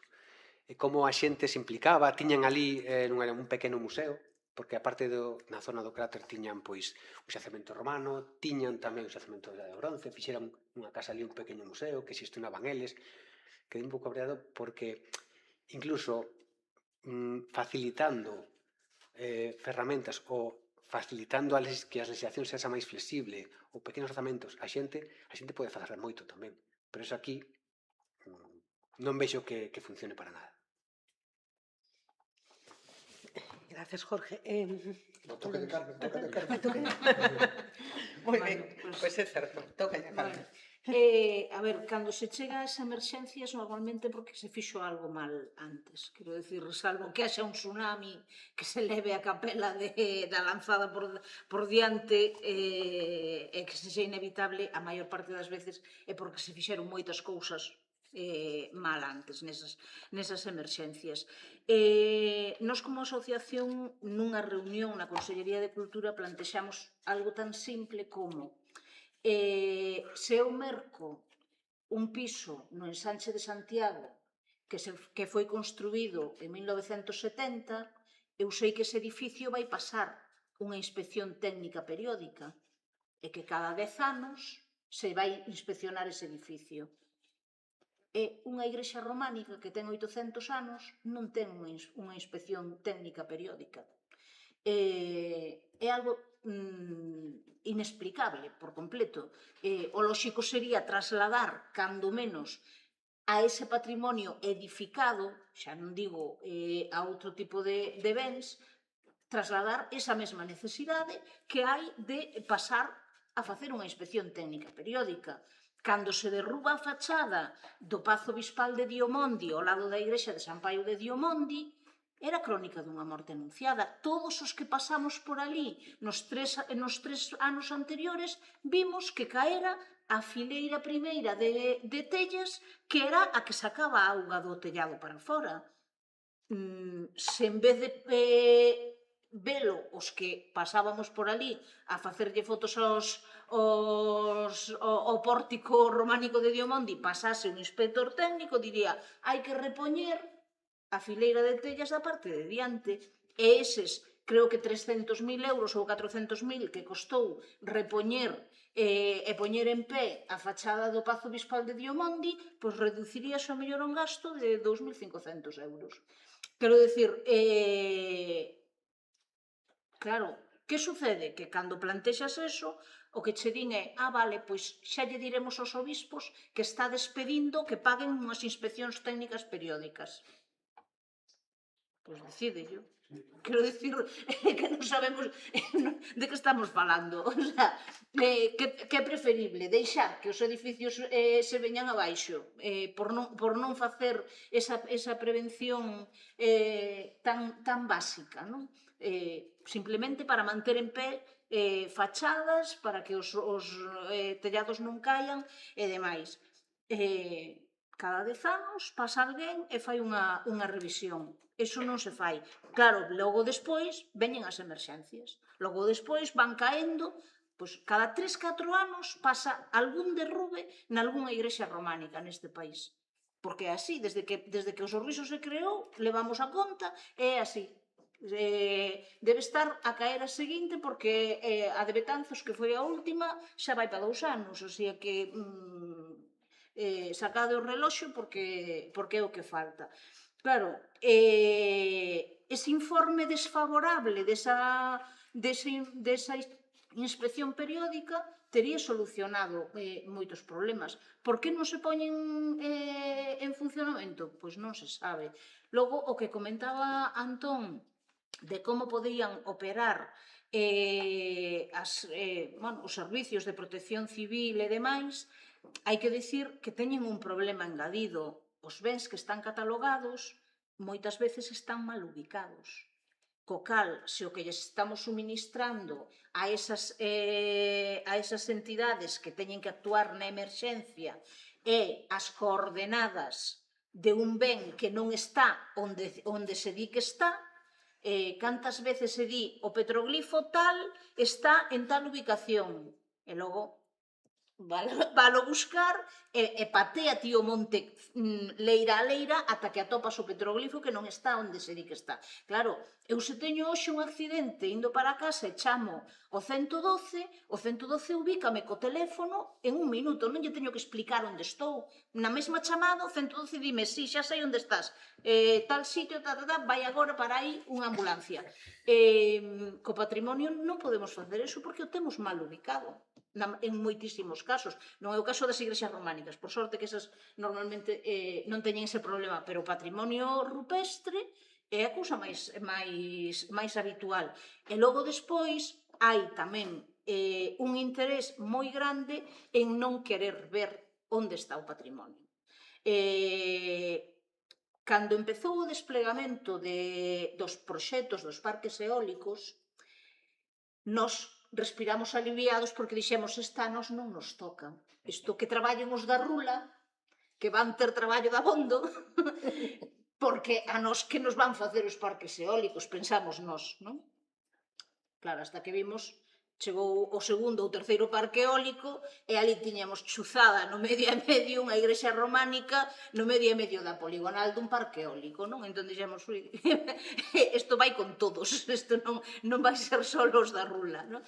Que sucede? Que chamamos a Consellería de Industria para intentar ver como facer as alegacións, porque estábamos absolutamente perdidos, foronnos pasando dunha mesa a outra, e cando chegamos á mesa na que nos informan e demais, a persoa que nos estaba atendendo dinos: pero mira, é que non entendo que fai unha asociación de patrimonio románico alegando nun parque eólico. E claro, digo, claro, é que temos unha igrexa románica dentro da poligonal, pasándolle os tendidos eléctricos por encima, con toda a maquinaria pasando no camiño que vai ao lado e demais. Houve un silencio do outro lado, eu estaba falando por teléfono co señor, houve un silencio do outro lado, un suspiro, e dixo: mi madriña acaban con todo. Na Consellería de Industria. Claro, na Consellería de Industria, cando lle dis que hai unha igrexa románica dentro da poligonal dun parque eólico, din mi madriña acaban con todo. Pero cando logo pides a Dirección Xeral de Patrimonio un contrainforme a esas prospeccións arqueolóxicas de la señorita Pepis que se fan para os parques eólicos, porque son de la señorita Pepis, e lle pides permiso para poder entrar con un equipo técnico de arqueólogos a ver que hai nesa poligonal do parque eólico, a resposta é: tendes que acotar máis o territorio porque é un territorio moi extenso. Os vértices da poligonal non nos puxemos nós. Se autorizades que os vértices da poligonal haxa quilómetros e quilómetros de distancia entre uns e outros, non podedes decir que hai que acotar máis o territorio ben acotado pola propia poligonal. Eu vin autorizacións para facer as revisións arqueolóxicas de unha destas liñas de evacuación de un deses polígonos eólicos, polígono que pasaba, liña de evacuación que pasaba por Val do Dubra, A Baña, Negreira, Santa Comba, Mazaricos e Serra de Outes. Tempo para executar o traballo, 48 horas. Se encontra algo, será porque tropezou nunha pedra, enganchou nun toxo e dou co petroglifo, pero que é imposible, literalmente.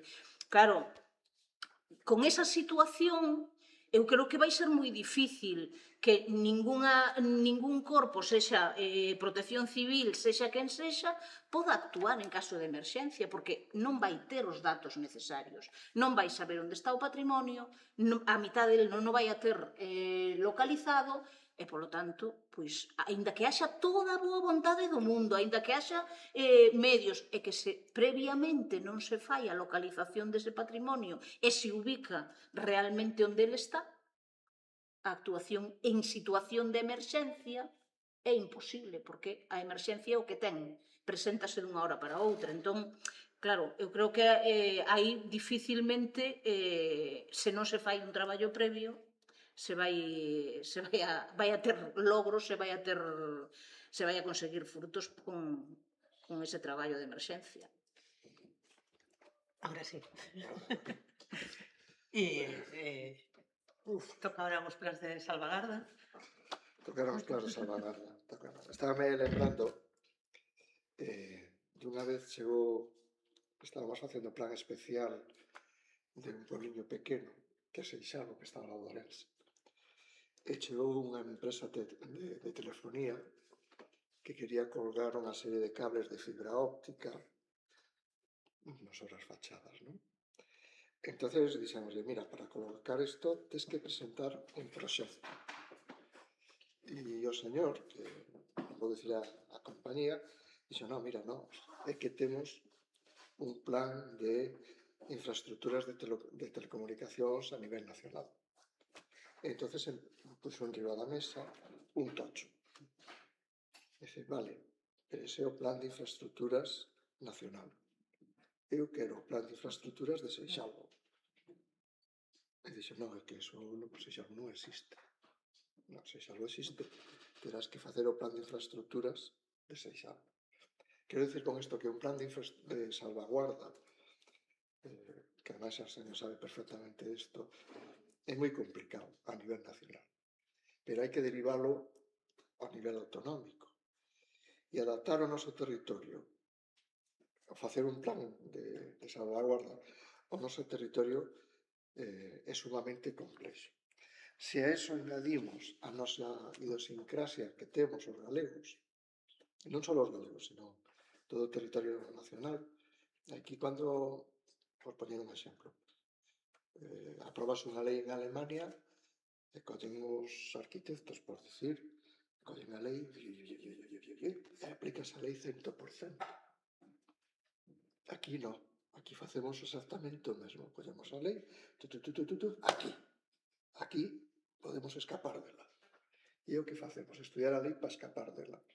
Entón, por moita lei que fagamos, é o que digo, entre que non se vai dar cumprido porque non estamos afeitos a cumprir as leis, ti vai facendo como mellor podas, pasa o que pasa. Entón, nesa situación sí que estamos moi mal. Pero quero manifestar unha cousa. Non só en Galicia estamos mal a nivel de plans de salvaguarda, non? Estamos en todo o territorio nacional.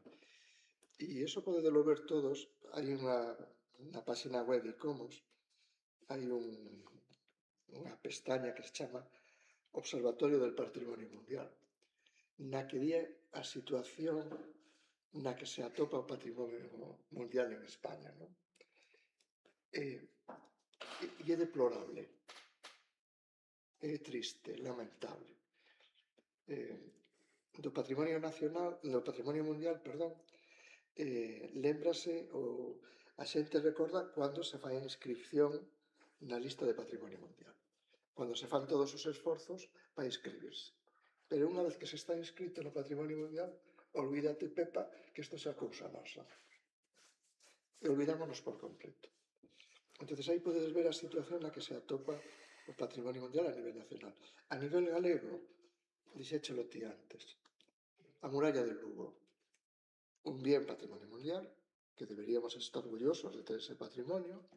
Como é posible que se derrube parte da muralla de Lugo, da muralla romana? Pois prodúcese ese descalabro, ese desastre, porque, primeiro, non hai un plan de monitorización do ben patrimonial. Non hai un plan de monitorización porque non hai un plan de xestión. Non hai un plan de xestión porque non hai un plan de salvaguarda. É dicir, estamos baleiros por completo. Comentaba antes con Arsenio, a mezquita de Córdoba, cando estuvemos ali por dichoso incendio, tuvemos sorte porque había un plan de salvaguarda. Bello, pero había un plan de salvaguarda que funcionaba máis ou menos ben. Entón, a superficie que ardeu da mezquita de Córdoba foi pequena, 80 metros sobre os 50.000 que ten a superficie. Ponte a pensar, e falábamos, corríxeme, Arsenio, que pasa se planta un lume aquí na Catedral de Santiago? Pois o que di, Arsenio, estarían os bomberos mirando. Porque non o hai. E o plan de salvaguarda é sumamente complexo, pero complexo nun edificio. Imaginade como sería de complexo nun territorio. Entón, supón un esforzo moi grande, pero é que ese esforzo, evidentemente, non se pode facer de administración municipal, porque é imposible. Os nosos concellos son os 313 concellos, pequerrechos, non temos orzamentos, non temos nada. Tense que facer desde a administración autonómica. E creo que neste sentido escápase de todo.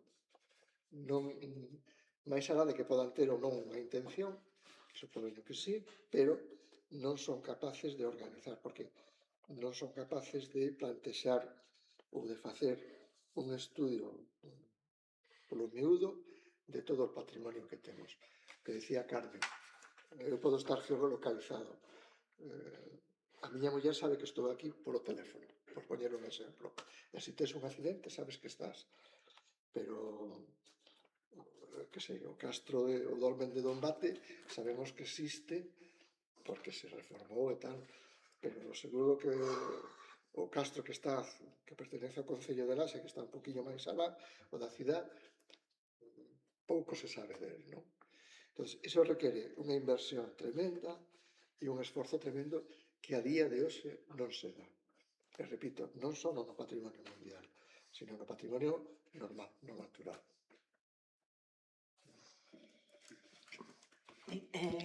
Como vemos respecto da situación, hai bastante unanimidade e coherencia na análise, non? E a prevención. A terceira pregunta que preparamos é sobre as emerxencias, non? A resposta ás emerxencias, protección civil, corpos de intervención, todos temos claro, onte tamén se falou, comentou Arsenio, que a prioridade son as persoas, evidentemente, ninguén dende ningún ámbito vai defender que se priorice o patrimonio frente á protección das persoas, pero, bueno, unha primeira pregunta era: existe o coñecemento e información necesaria para ter en conta o patrimonio? Un pouco a esa pregunta xa fomos contestando, non? Nas distintas intervencións, non? Xa podo responder eu que casi todos ou todos prácticamente coincidides en que a información e o coñecemento é insuficiente, non? Xa non desde o ámbito de protección civil, non? Que era onde iba a dirixir a pregunta, porque se evidentemente, se desde o ámbito de patrimonio cultural non hai esa información, ese coñecemento, malamente a protección civil vai contar con el. E outra cuestión importante é cal é a capacidade de reacción. Cando xa os danos se produciron e un ben ou un grupo de bens foron afectados gravemente por unha catástrofe, por outro tipo de situación, cal debería ser a resposta, cando falamos de patrimonio privado, ¿no? Donde, bueno, é de interese público, pero a propiedade privada, ¿no? Quen teria que intervir aí? Debería intervir a administración? Debería intervir máis? Cando se dan estas situacións, se coñecedes algún caso, cal é a resposta ou como foi? Foi áxil? Como se resolveu? Vale, tócame a mí, Sí. non? Permítesme Permite. contestar retomando un pouco a pregunta anterior, non? O que estades comentando, a ver, é evidente que edificios, sobre todo edificios singulares, estaba dispoñendo exemplo de catedrais, é, vamos, imprescindible e urxente que teñan plans de salvagarda. Eu teño moitas dúbidas de que ese modelo sexa aplicable ao patrimonio arqueolóxico disperso polo monte, salvo se acaso casos moi concretos. Quero decir, vou poñer un exemplo. A zona esta de petróglifos que estaba falando antes de Santiago, que é a zona de maior concentración, a debe ser a Rula, no último lume que houbo sufriu máis danos polos traballos de extinción que polo propio lume. A xente, as brigadas que foron, tamén é certo que daquela, tocando un punto que falaches ti, tamén é certo que daquela os servicios forestais non tiñan coñecemento, as brigadas nin tal, das ubicacións dos petróglifos. Ou se xa teñen, porque incluso teñen un visor que reproduce os elementos do PBA, que, por certo, están en fase de actualización, progresivamente vanse situando mellor, non? Entón, eles, teóricamente, terían hoxe en día coñecemento deses puntos. Eu teño moitas dúbidas de que se iso se volvera a repetir, eso servira para que non fixeran o mesmo, que pasar ca máquina, co bulldozer, polo monte abrindo un cortalumes de emerxencia, porque cando están abrindo un cortalumes de emerxencia en metade dun lume, pois, bueno, non sei ata que punto terán tempo para pararse neso, aínda que teóricamente deberían de ter esa obriga, co cual O plan de salvagarda é que realmente neste caso dos elementos arqueolóxicos dispersos polo monte debería de... Era o que falaba na primeira intervención miña, é que o plan de salvagarda é a ordenación do monte, é a xestión do monte, é dicir, ti non podes, a única salvagarda que existe aquí é ti non podes conservar un elemento que está no monte se non consideras o monte. Así de simple. O monte tes que conservar o elemento e máis a súa contorna. E iso significa, se os xestionas con criterios de racionalidade, con criterios de multifuncionalidade, ecolóxicos, sociais e eventualmente productivos, considerando os processos que pode haber aí, ese sería o propio plan de salvagarda para isto. Entón, estás dicindo no caso de que xa ocurra un dano. Pois isto é parecido, por facer unha analoxía un tanto idiota, ao caso dun enfermo crónico que vai pola rúa e que como non ve ben, vai un coche e o leva por diante. Que plan de recuperación facemos deso? Pois terá que ir ao hospital, pero que xa tiña que ir antes. Entendes o que quero decir?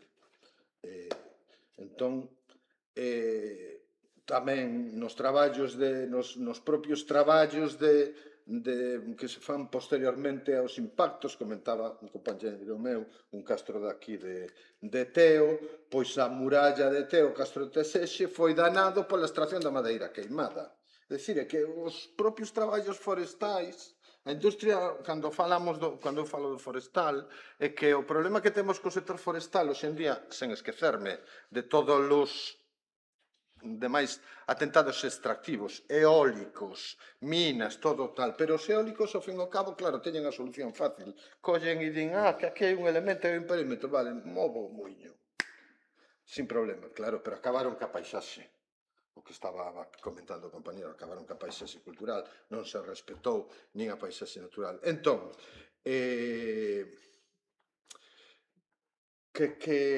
que estaba dicindo que xa me perdín? A cuestión é se a actuación diante das emerxencias é áxil e como a corrección dos efectos producidos do impacto por unha emerxencia, cando se fai, que na fai, debería facer as administracións, como se fan cos privados. Grazas, vale. Evidentemente a resposta a isto vai ser moi diferente no patrimonio histórico e no patrimonio arqueolóxico. Porque o patrimonio histórico construído require toda unha serie de intervencións moi precisas, o que falaba a compañeira de análise da edificabilidade, das condicións de edificación. Son correctas, non incorrectas, hai riscos, non hai riscos. No patrimonio arqueolóxico é o que digo. O problema é o estado do monte. Entón, eu creo que son bastante diferentes. Nós, acabando un pouco, porque entendo que esta última intervención, claro, nós felicitaríamos se se cumplira a normativa vixente. Porque teóricamente a normativa vixente teóricamente protexe todas estas cousas e tenas previstas. O problema é que non hai unha vontade real de transposición de todas estas normativas sectoriais a todos os sectores que se podan ver afectados, non hai unha vontade de integración, non hai unha vontade de xestión. Porque cando hai catástrofes, podemos poñer o exemplo dos lumes, veredes nos debates da prensa. Cando hai unha vaga de lumes en Galicia, o primeiro debate que sale na prensa é o debate da represión, é dicir, da persecución policial aos pirómanos. E despois, o seguinte nivel no que se fala é a prevención. Non? Empezase por, non, é que isto foi un pirómano, hai que perseguir, hai que endurecer as penas, tal cual, se collen un desgraciado, pois cae o paquete. O seguinte, non, é que o monte non está limpo, que o monte ten que estar limpo, que hai que limpar o monte, non podes limpar o monte inteiro. O seguinte nivel é a produción. Imos subindo en niveles de complexidade. A produción, non, claro, que se o monte estivera en produción, pois non ardería. Eso non é certo, porque sen ordenación o monte ardería igual. O seguinte sería a ordenación, que isto xa apenas sale. Os montes hai nos que ordenar e teñen que considerar estes aspectos patrimoniais. E o seguinte, o último debate, o nivel de complexidade sería a xestión, que se superpón a eses todos. Todos eses son partes do superior. Se non hai xestión do espazo, que incluiría a xestión destes elementos, non pode haber máis nada. É o que decías ti. Pode vir un maremoto, evidentemente, e levarse unha capela na beira do mar, pero que o resto das catástrofes son todas inducidas pola situación actual. Hai unha contradición nunha pregunta que ti faz, non por como ti a formulas, sino polos termos, que decía que se fai cun ben privado de interese público que sufre unha catástrofe. Se non temos ferramentas administrativas e de xestión que solucionen esa contradición, porque hai unha contradición entre privado e público. Se non temos esas ferramentas, eso só se construiría, no caso este do monte que estou falando, cun monte multifuncional, no caso do patrimonio edificado, histórico e tal, xa requeriría outro tipo de consideracións. Se non hai ferramentas para poder abordalo, olvídate que non hai nada. Nin a reparación, a mitigación, a rehabilitación, sí, puntual, evidentemente, en algún sitio se poderá facer algo, pero non se vai a tallar o perigo este, a vulnerabilidade que estábamos falando ao principio deste patrimonio todo. Moi ben. Sigo a mesma orde. Jorge.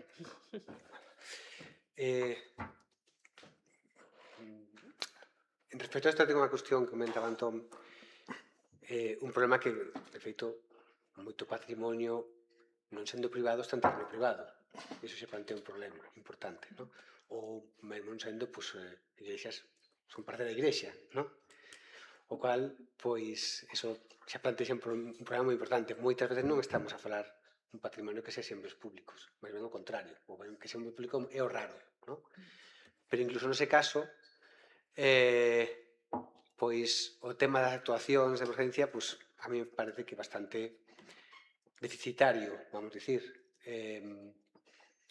Tamén comentando varios casos, de exemplo. Por exemplo, unha cuestión relativa ao patrimonio que está presente na costa e que está sendo erosionado polo mar, non? Pois dous casos completamente diferentes. Un no illote Areoso, Canilla de Ausa, ali é un illote, pois, onde sobre todo temos dunas, zona rochosa pero dunas, e aí hai, non sei se catado, son 5 ou 6 mámoas diferentes, das que hai uns anos, fai como, non sei, agora 6 anos, 5 anos, unha delas estaba a ser erosionada polo mar. Entón, o que se decidiu, aí foi a Xunta que actuou de oficio, e fixeron primeiro un pequeno murete a modo de rompeolas para preservalo, para despois poder escavalo, documentalo e así, bueno, pois polo menos estudalo, coñecelo, porque facer máis realmente era imposible, non? A erosión continúa e non hai nada que facer, non? Foi unha actuación, digamos, de emerxencia que, do meu punto de vista, se fixo ben, ou bastante ben, non?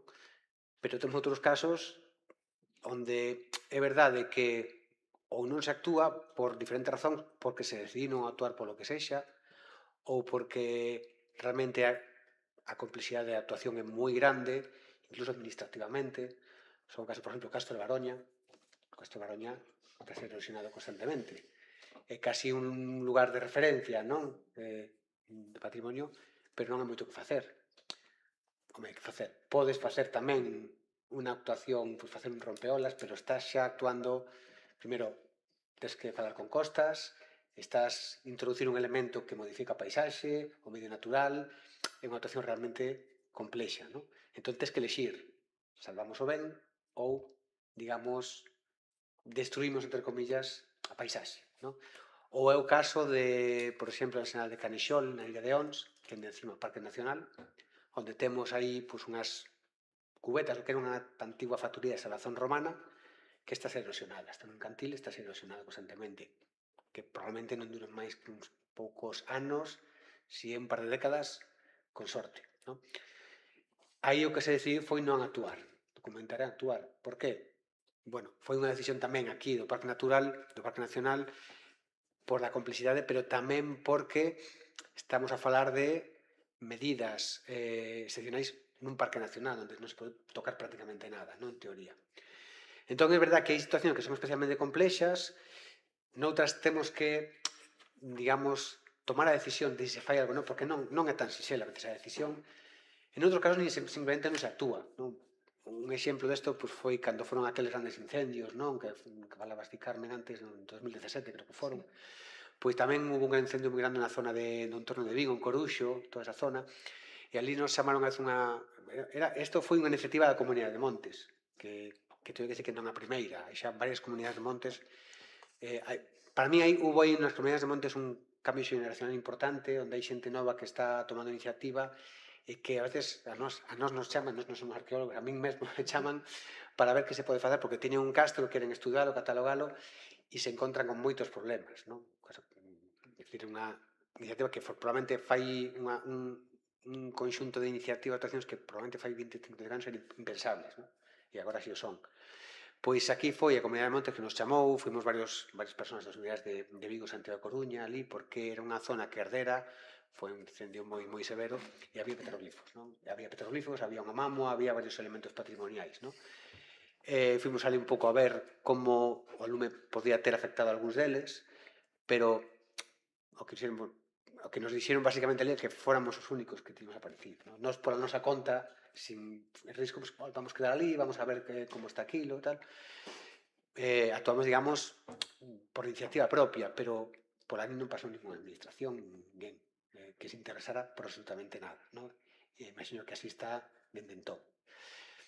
O cal, pois, é un exemplo non de actuación insuficiente ou inexente, de non actuación, simplemente nestes casos, non? Por poñer uns exemplos deste tipo.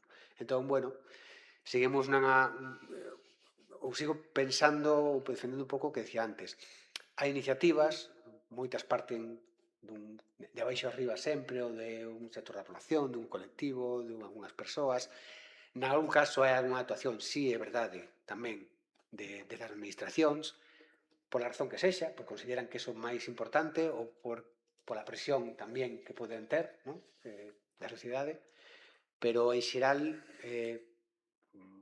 a miña experiencia neste tipo de casos é que non hai ningún tipo de actuación a estas emerxencias. E xa non fago non só no caso de Galicia, fago noutros sitios.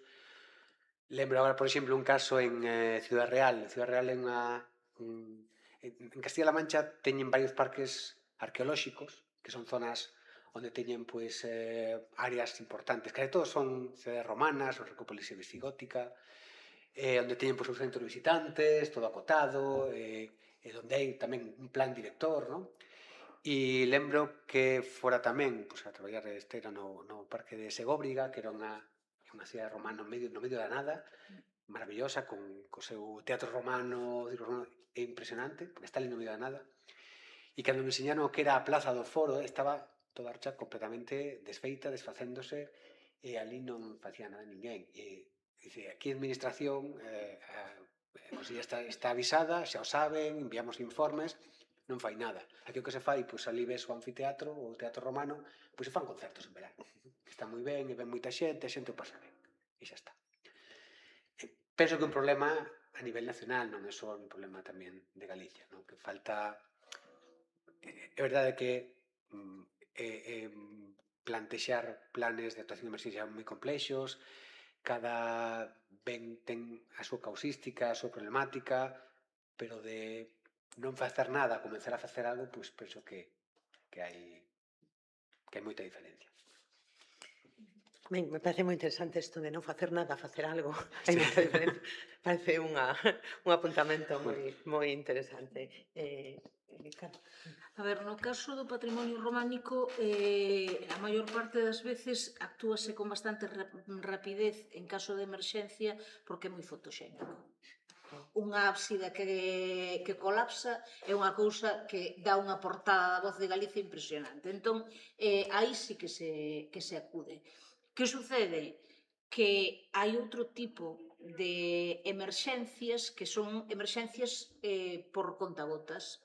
Esas non dan esa portada da Voz de Galicia, non son fotoxénicas, e aí é onde se deixa que o tempo faga xustiza, non? Quero decir, se colapsa a fachada de Diomondi, acúdese de inmediato, pero se Sanxurxo de Flores vai esmorecendo, porque segue sen poñérselle o tellado, e as pinturas prerrománicas xa onde las van, realmente a min casi me apetece poñer unha cámara para gravar o momento no que todo se veña abaixo e polo menos poder documentar como é aquel espectáculo, aí sí que xa non se actúa. Evidentemente o problema da propiedade existe, non? Estamos falando de bens patrimoniais que consideramos de todos, pero que teñen un dono, a efectos prácticos, é un propietario coas súas dificultades para os seus cuidados e demais.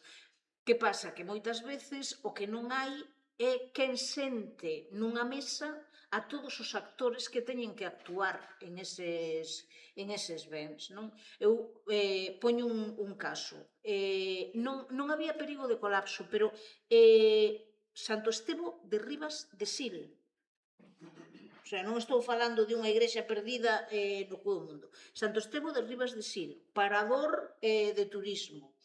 A parte máis antigua do edificio, que eran as ábsidas, non se podían visitar, porque había un cerramento e ali non se podía pasar. Non se sabía o que había ali detrás, que estaba pasando e por que non deixaban. Imos falar co cura. E que nos di o cura? Materia imposible, dinos. Tendes que poñer de acordo a diócese de Ourense, o alcalde de Nogueira de Ramuín, a Dirección Xeral de Patrimonio, a paradores e a 5 irmáns que teñen a leira colindante. É que non sei se falan moito entre eles. O dos irmáns foi facilísimo, xa vos lo digo, facilísimo. O resto foi alta diplomacia. O sea, 2 anos para conseguir abrir un portalón. E que había detrás? Pois había todo o escombro dunha obra de toda a recuperación de Santo Estevo de Ribas de Sil, que non se lles ocurriu o mellor sitio para deixalo abandonado. Só un segundo, nada, para despedir a Arsenio, que se volve a Madrid. Estoy encantado con el debate y, bueno, pues simplemente decir que yo creo que los temas que se están hablando se plantearán ayer. O sea, si no hay prevención, si no hay educación, el patrimonio se lo va. O sea, que mucha planificación que haya de emergencias, lo siento muchísimo, de verdad. Sí. Nada, moitísimas grazas por vir, por quedarte para hoxe e boa viaxe, vale? Venga. Chao. Chao. Perdona. No. Moi necesario. Retoma alta diplomacia. O que se precisa é alguén que pase ese esforzo de sentar a eses propietarios privados, de sentar as administracións implicadas e decir, hai que facer algo. Esa figura non existe. Quero dicir, non temos embaixador do patrimonio que sente nunha mesa a todos eses actores e os poña en contacto e busque esa saída ás emerxencias. Eu creo que ese é un dos problemas gordos que temos neste momento con moitas cousas. Vai empeorar, sabes por qué? Porque este traslado que vai haber de competencias aos concellos vai poñer a situación nunha fragilidade xa extrema, porque, claro, ao mellor o Concello de Ourense ten técnicos, pero de Nogueira de Ramuín non vai ter técnicos para atender absolutamente nada. E quen di Nogueira de Ramuín di calquera outro, pois 300 concellos, dos 314, 300 van estar nesa situación. Iso é, vamos... Apunto as dúas cousas, o do embaixador do patrimonio cultural, que é interesante, o mediador, que tamén pode ser o papel, e o de que vai empeorar, bueno, estaremos atentos, non? Eu creo que o problema de Israel con Gaza, se vai un galego, resolve. Sí, porque mediadores entre herdanzas, negociacións, iglesia, Estado, iglesia, leira pa aquí, leira pa lá, marco deste lado, marco deste outro, solucionamos. Qual é a resposta que se dá ante un suceso, ante unha catástrofe cando se comete un risco? Evidentemente, non estou de acordo con Antón, perdón, e con Jorge, non é o mismo ver os resultados sobre un edificio, sobre un elemento singular, que ver sobre unha paisaxe natural. De feito, moitas veces, e isto foi obxecto de debate a nivel internacional en ICOMOS, si se debe intervir sobre os bens naturais. Pensemos, por exemplo, na playa das Catedrais. Temos que intervir aí a efectos de protección. Estaríamos alterando o propio patrimonio.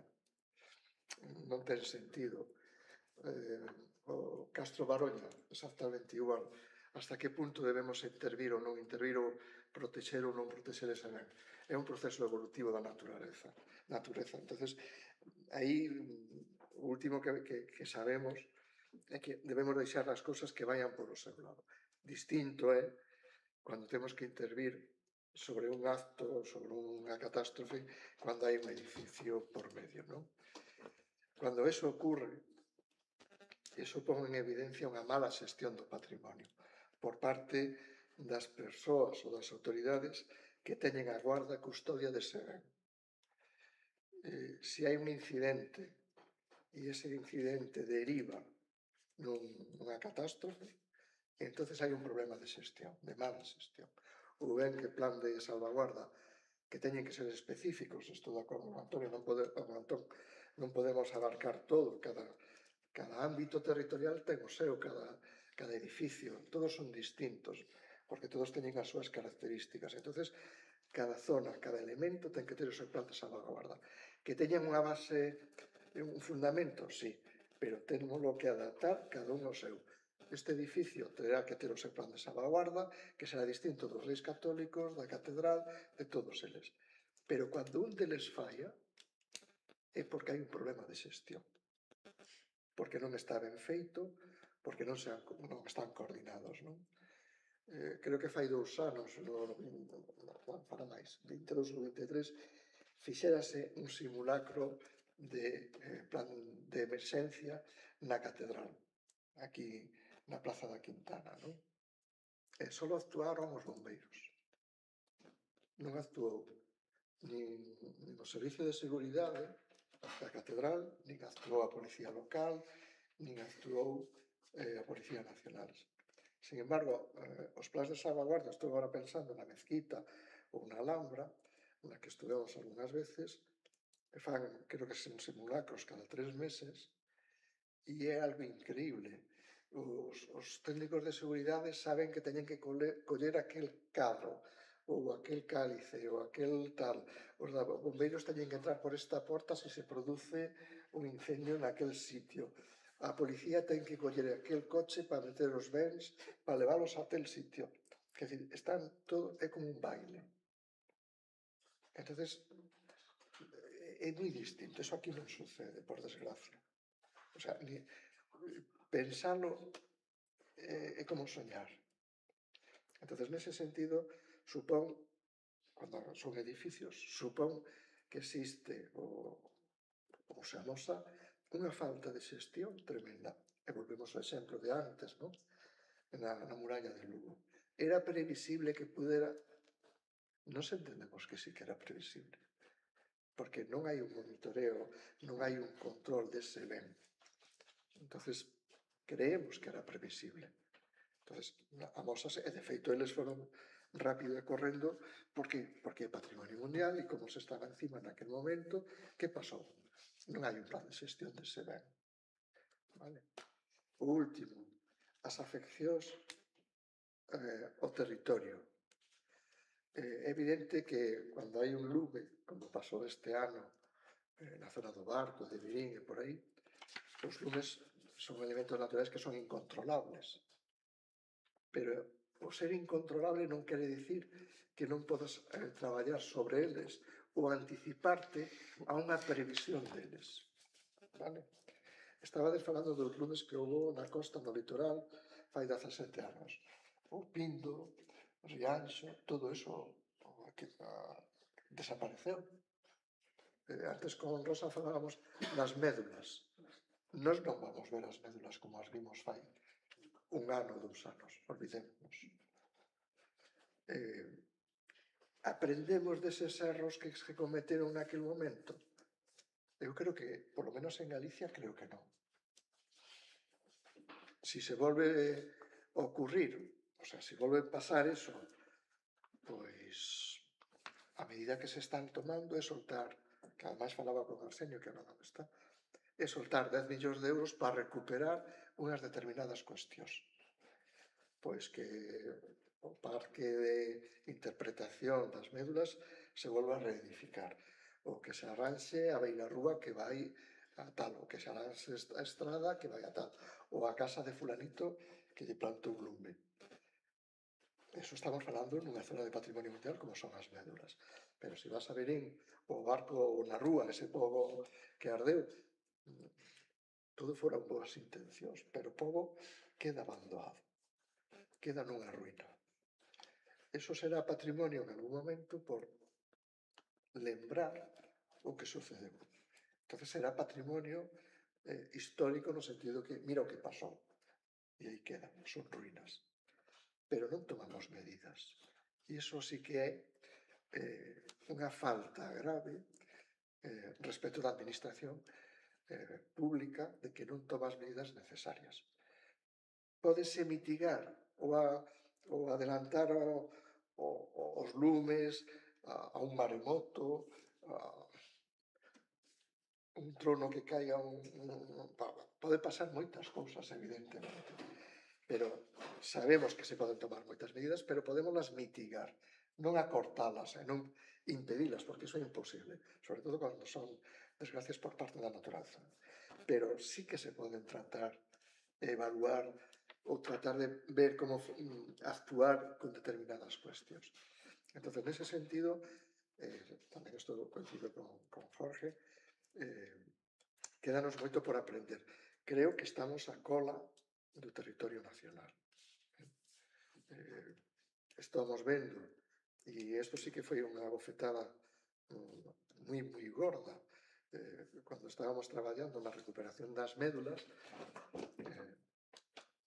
hubo unha alerta que tuvemos que atender, igual que atendemos a da mezquita, e personámonos o día seguinte na mezquita, pois, o plan de xestión, deixe mover. Actuastes de acordo co plan de xestión? Sí. Fixemos isto e isto. E de feito foi así. Solo de toda a coberta solo arderon 80 metros cuadrados. Iso non quita que levaran un rapapolvos por o motivo que causou ese incendio. Nas médulas, había un plan de xestión? Bueno, moi a la gallega. Entonces, empezaron a ter medo, porque cando podían perder certa categoría, vamos a dicir ao Centro de Patrimonio Mundial, mira, ardeu isto, pero estamos facendo xa isto para recuperar o que ardeu. O traballo foi moi intenso, había máis de 600 especialistas na mesa de traballo, CSIC, Goberno Autonómico, Goberno Estatal, e como...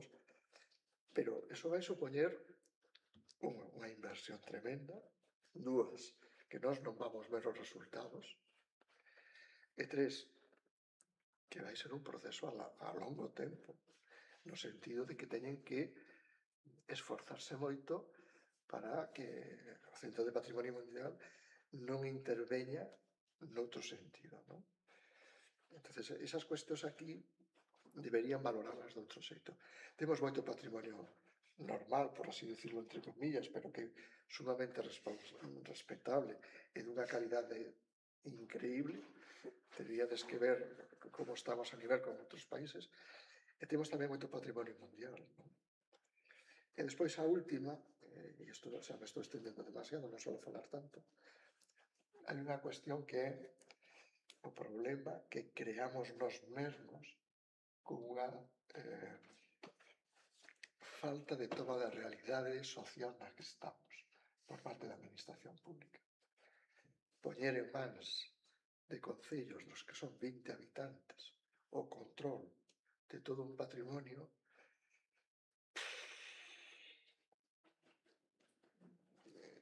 en Brogos, que somos 313 concellos, e se non me saben mal os números, só hai 30 arquitectos municipais.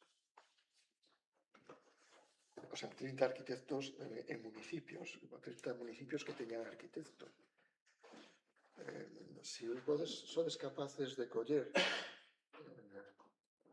dos 313 municipios, si vedes os que están declarados zonas VIP, son 125. É dicir, case a mitad do territorio galego está declarado VIP, 23 cultural. Decídeme cuántos desas 125 teñen técnico. 13. Como xestionan o resto? Quer dizer, ese problema é grave, porque supón que cada un vai facer o que lle pete. Hai unha cuestión moi simpática.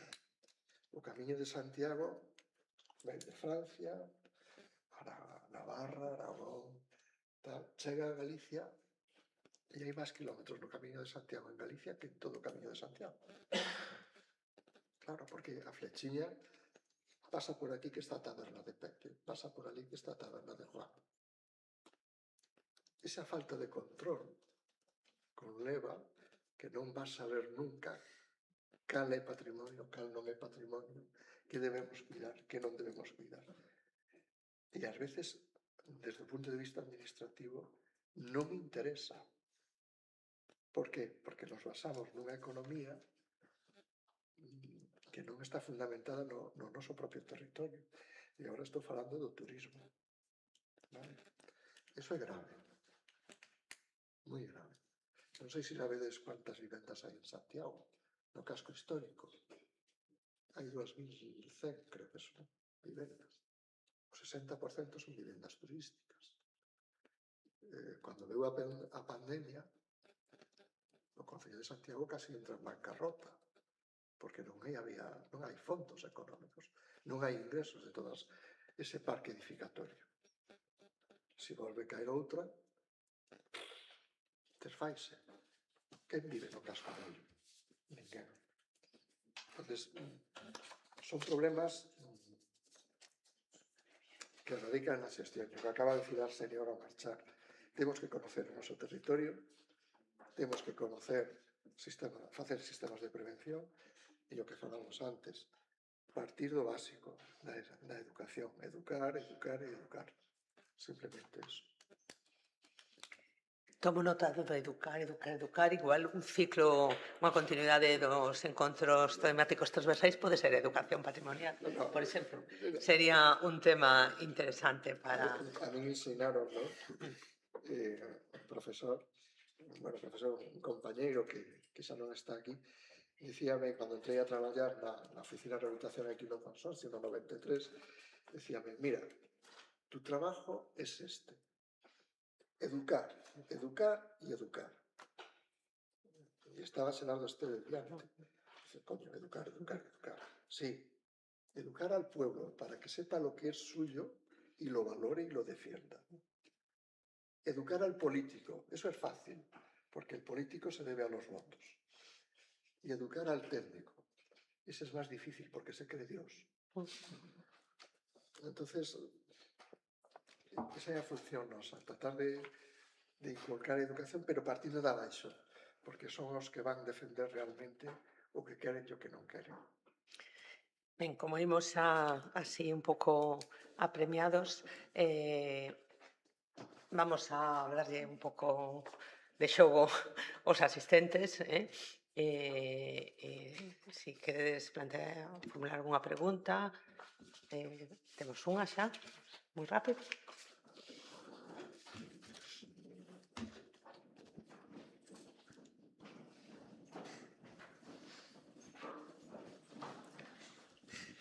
Ola, bueno, son Álvaro Garizán, vimos da Escola de Conservación e Restauración de Bens Culturais de Galicia. E, bueno, parabéns á organización pola organización das xornadas e os poñentes tamén, a serie monto moi ben, hoxe, a verdad.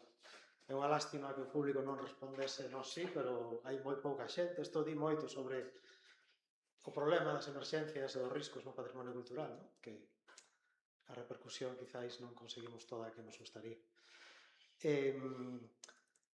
Bueno, non quero facer unha intervención demasiado longa, pero sí que hai varias cousas, creo que estamos misturando, é lógico, porque estamos misturando conservación preventiva e emerxencia, estamos falando de todo un pouco do grande problema da conservación, que hai unha disciplina académica que se dedica a isto, desde hai moitos anos, a conservación e restauración do patrimonio, ¿no? Que leva reflexionando sobre estes problemas e, claro, non dá abasto, realmente fan falta todas as disciplinas do patrimonio involucradas neste problema. Pero hai un problema conceptual. Onte Arsenio decía que había que tratar de separar o plan de conservación preventiva, hai un plan nacional de conservación preventiva e un plan nacional de riscos e emerxencias. E é certo, ¿no? Pero o problema é que cando unha emerxencia, que é unha emerxencia? Hai que definir, el dixo tamén, é que é un problema de conceptos, non? Non somos capaces de definir os conceptos. Que é unha emerxencia? Un evento catastrófico, puntual, unha urxencia, non? Claro, España e Portugal somos os países que imos a urxencias casi máis que o médico de cabeceira, non? O sea, pues isto é así. Realmente temos emerxencias que se repiten ano tras ano, que se volven sistémicas, que se volven estruturais, e claro, chega un momento en que xa parece que non son emerxencias, porque como é algo que sabemos que vai vir, este verán vai haber emerxencias en patrimonio cultural. Sabemos en onde, sabemos... claro, é algo estrutural que se repite. Entón, é un problema gordo e de eso... quizáis a dispersión porque estamos falando de todo un pouco, de conservación, de preventiva, de todo un pouco, e é difícil acotar, non? Eu creo que temos que pensar en riscos, cales son os maiores riscos e cales son os principais bens afectados, non?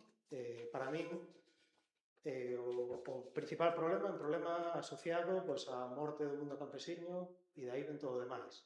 Pois hai un problema de patrimonio inmaterial, de aí ven, non se falou de emerxencias do patrimonio inmaterial, pero claramente está a lingua, está a paisaxe, non sei que se falou, claro, está o románico rural, o sea, de aí ven todo, o monte, ven todo dese problema principal.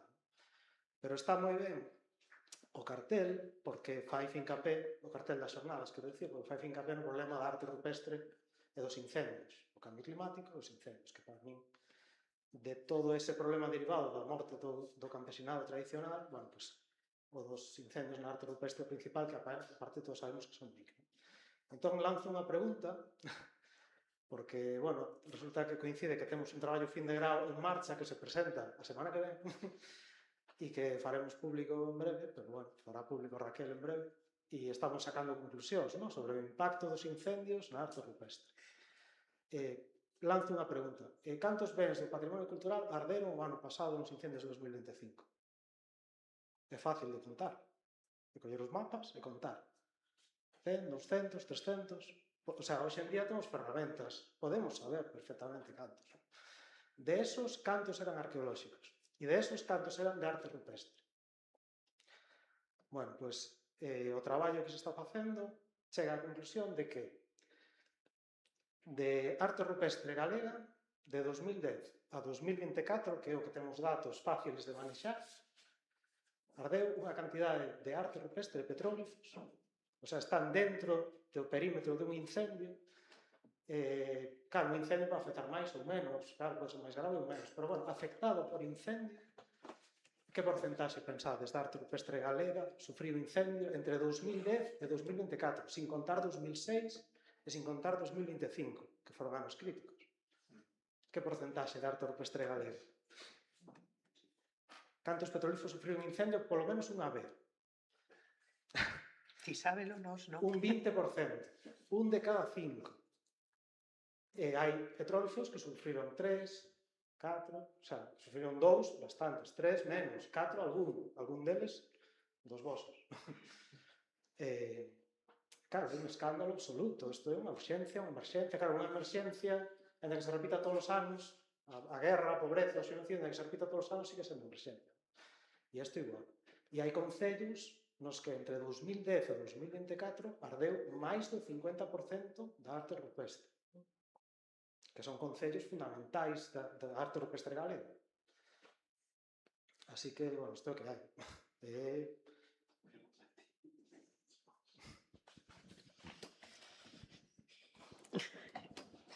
Grazas, Álvaro, pola información. Bueno, realmente nos pon en contexto, ¿no? Está claro. ¿Queres decir algo? Damos outra palabra. Alguén máis quere comentar algo? Carlos.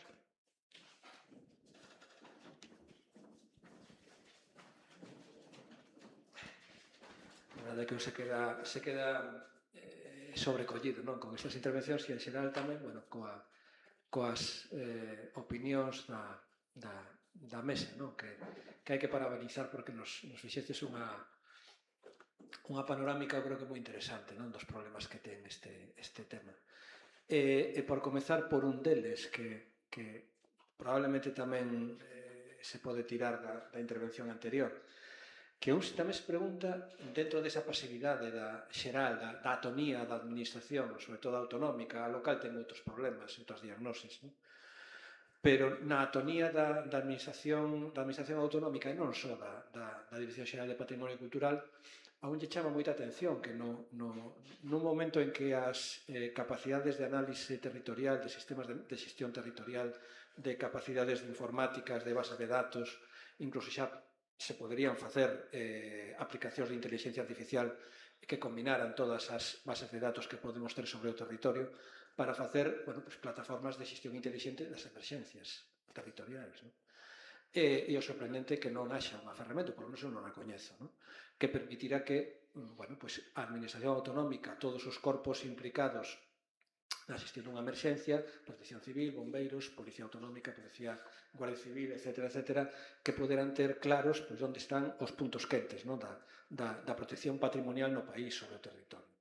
Precisamente para evitar que cando vayan a apagar un incendio forestal nun monte, lle pasen por riba ao petrolífero ou á mámoa. E te das conta de que se non hai este tipo de ferramentas é porque non hai un interés político e non son conscientes realmente da gravedade do deterioramento e da deturpación patrimonial que provocan este tipo de catástrofes. É certo que probablemente cando nos falamos de riscos e de catástrofes ao patrimonio cultural estamos pensando máis nos incendios forestais, porque temos moito monte e porque os incendios forestais son cada vez máis intensos, máis graves e afectan a maior cantidade de territorio. Pero tamén o comentou Jorge, que tampouco somos moi conscientes e a administración autonómica non é consciente do problema que ten o cambio climático para a elevación do nivel do mar.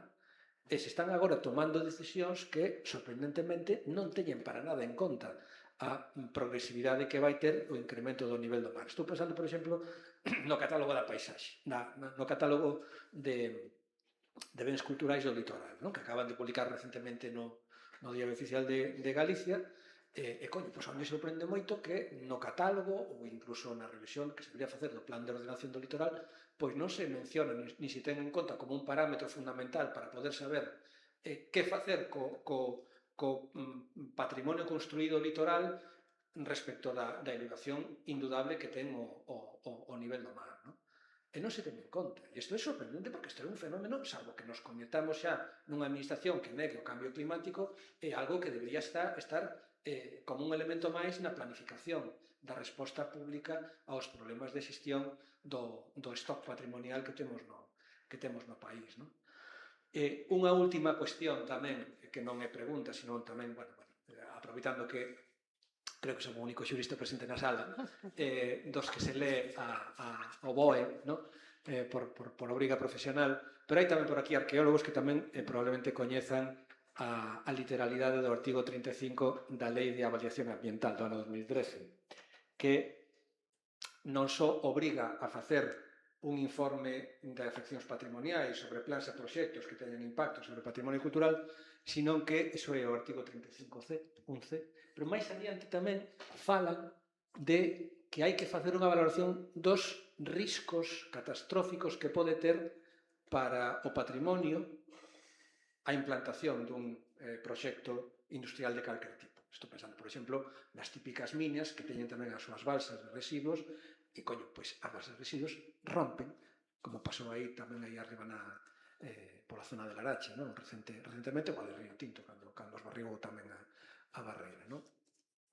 E isto tamén nos pon sobre a mesa unha técnica máis que probablemente se pode utilizar moito máis, o que se está utilizando na actualidade, que é que as propias empresas fagan os seus propios plans de continxencia respecto dos elementos patrimoniais que teñen no ámbito onde ocuparon o territorio para que, bueno, pues, desa maneira tamén podan ter medidas de salvagarda que eviten o dano ao patrimonio cultural afectado por un determinado proxecto industrial. E o digo tamén pensando en que estamos nun momento en que Galicia está sendo de novo territorio de extractivismo de todo tipo e o noso territorio pois, está sendo, se está vendo sometido a unha enorme cantidade de estrés de instalacións industriais que tamén pinga a pinga van destruindo non nunha emerxencia, sino nun nivel máis baixo, pero que van producindo un deterioramento irreversible do patrimonio. ¿No? E creo que por todas estas circunstancias, falar en público destas cuestións era fundamental para todos os operadores que están máis ou menos interesados en protexer o patrimonio cultural. ¿No? Tamén nos lamentamos que non haxa máis presenza. A mí me parece incomprensible que non haxa máis técnicos municipais, sobre todo das diputacións, porque efectivamente os concellos están como están, non? Están como caralho. Pero, coño, nas diputacións provinciais hai algo máis de músculo, e precisamente ante a ausencia de técnicos municipais que primeiro deberían estar implicados son as diputacións provinciais, os servizos de patrimonio das diputacións provinciais. Estou pensando, por exemplo, na da Coruña, que ten, ademais, en marcha o parque de megalitismo da Costa da Morte, que, coño, pois eu creo que algo de medidas de protección e de salvagarda deberían facer, porque aqueles montes arden cada 2x3, non? E serán tamén destes que arden cada ano, porque é o que hai. E o plan director de Compostela Rupestre tamén é de Diputación. Efectivamente, Compostela Rupestre tamén está metida na Diputación. E tamén anda por aquí ardendo ese filo. Quería, se me permitides, quería comentar unha cousa. Desde ICOMOS, e invito o martes 16 hai unha xornada de xente bastante boa que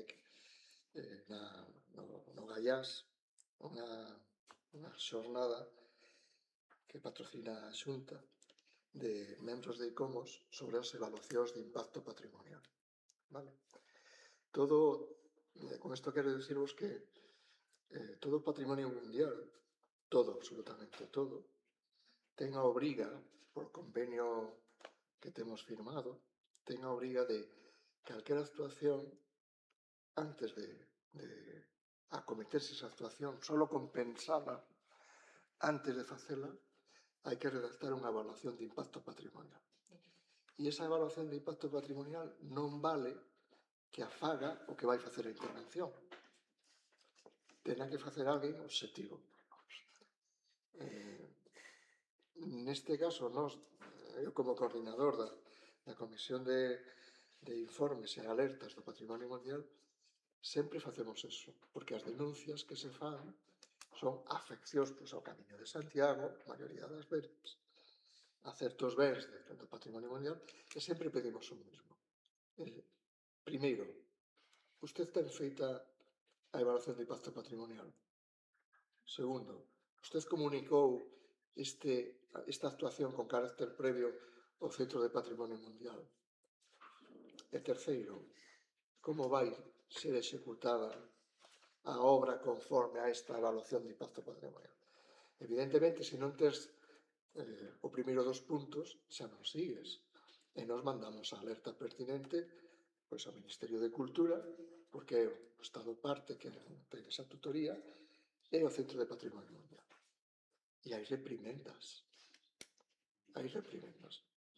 Non vamos a decir cales, pero hai reprimendas moi duras, sobre todo a nivel das instalacións de extracción que se están producindo agora, dos parques fotovoltaicos, aquí en Galicia non tanto, pero parques eólicos, sí, agora estou lembrando, o parque fotovoltaico de Granada, que está a 5 kilómetros da Alhambra, non está na zona de protección nin na zona de afección inmediata, pero conseguiu separar con un informe dos componentes da Coordinadora de Patrimonio Mundial. Aquí temos o defecto, creo que sabemos todos, ti vai facendo.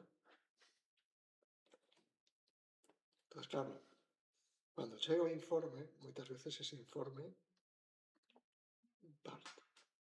E segundo, ti como xurídico, por o que dices que eres, sempre se amparan no feito de que non hai unha legislación propia que establece a necesidade ou a obligación de ter unha evaluación de impacto patrimonial. Sí que é verdad que ven recollido a evaluación de impacto patrimonial, ven recollida nas evaluacións de impacto ambiental, pero que ninguén sabe facer. Entonces, nos estamos tratando a nivel nacional de implantar a necesidade e a obrigación de ese documento. Problema. A Lei de Patrimonio de Castilla e León, que foi aprobada fai pouquiño, leva a obriga, sobre todo a nivel de arte rupestre, arte arqueolóxico, que é o máis débil de todos, a obriga de implantar unha evaluación de impacto patrimonial con carácter previo. Pero o artigo está vacío de contido. Por que? Porque ninguén sabe facer evaluacións de impacto patrimonial. En Galicia creo que somos 2. E en España debemos ser media dúcia.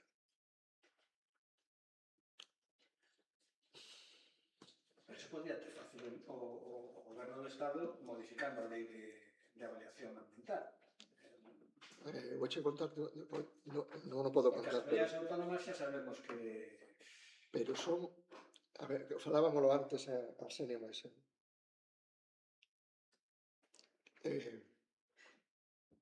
Ti sabes cantos artigos ten a Lei de Patrimonio de Galicia? Sí, cento e pico. Vale. Somos 17 como autonomías. Cada autonomía ten unha lei de centos e pico artigos. Ti sabes cuántos artigos ten a Lei de Patrimonio de Francia? A Lei de Patrimonio de Francia foi aprobada en agosto do 64 e ten un único artigo. E a día de hoxe sigue vixente. É a Lei Malraux. Depois tiñen un regulamento así. No, teñen un sistema educativo que non cualquera pode informar patrimonio. E teñen unha cousa que aquí o mellor resulta chocante. Aquí todo o mundo protesta porque unha licencia dun concello tarda 3 ou 4 meses en darse. En Francia tardas 1 ano, 2 anos. E non se che ocurra facer algo que non pasara por a Comisión de Patrimonio, por a Comisión Territorial que lle chaman eles. Quero dicir, o sistema cultural ven de antes. O proceso da Revolución Francesa, estou me estendendo na pregunta, vou cortar agora. No, o proceso da Revolución Francesa di moito. O patrimonio, cando estoupou a Revolución Francesa, o povo non destruiu os monumentos, porque os fixeron eles, e eran deles. Nós aquí, cando estoupou a Revolución no século XIX, 100 anos despois, adicámonos a destruir o patrimonio porque era un reflexo, reflectaba un escarnio, pero era noso. Cambia moito a cuestión.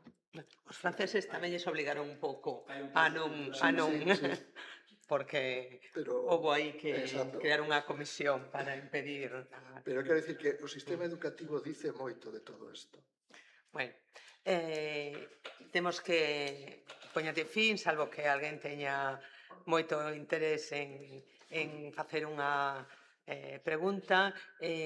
Como vos comentaba onte, faremos coa dedicación que nos permita os informes e as actividades que a sección de Patrimonio ten en riba neste momento, que son un polote, faremos un documento que recolla as conclusións non deste encontro, sino dos 6 encontros, un pouco na idea de facer unha un documento moi propositivo que recolla liñas de traballo ou de traballo, de investigación, para resolver estes problemas, ou por menos para encamiñarse hacia algún sitio donde teñan solución. Esa é a idea. A nosa intención sería ter este documento a finais de ano, veremos si somos capaces. Ademais destos encontros, hai outras actividades que se fixeron en relación co territorio que probablemente tamén nos den material para incorporar a ese documento e no seu momento trataremos de trasladalo igual se posible previamente antes de facelo público a todos os que participastes nas distintas mesas, un pouco para que acheguedes os vosos comentarios ou críticas ou suxestións antes de pechar ese documento, que esperemos que se poda trasladar ás administracións, que sexa útil, que o lean polo menos, xa despois que o utilicen na medida do posible. E nada, agradecervos a todos, moi especialmente a algún asiduo que creo que non faltou a ningún dos encontros, que sabe quen é. E agradecervos eso a todos os que participastes na mesa e a todos os que estades aquí, a uns cuantos que nos están vendo por streaming e aos que nos verán unha vez que cheguen a casa, porque a grabación queda disponible. Nada, moitísimas grazas e nos veremos pronto.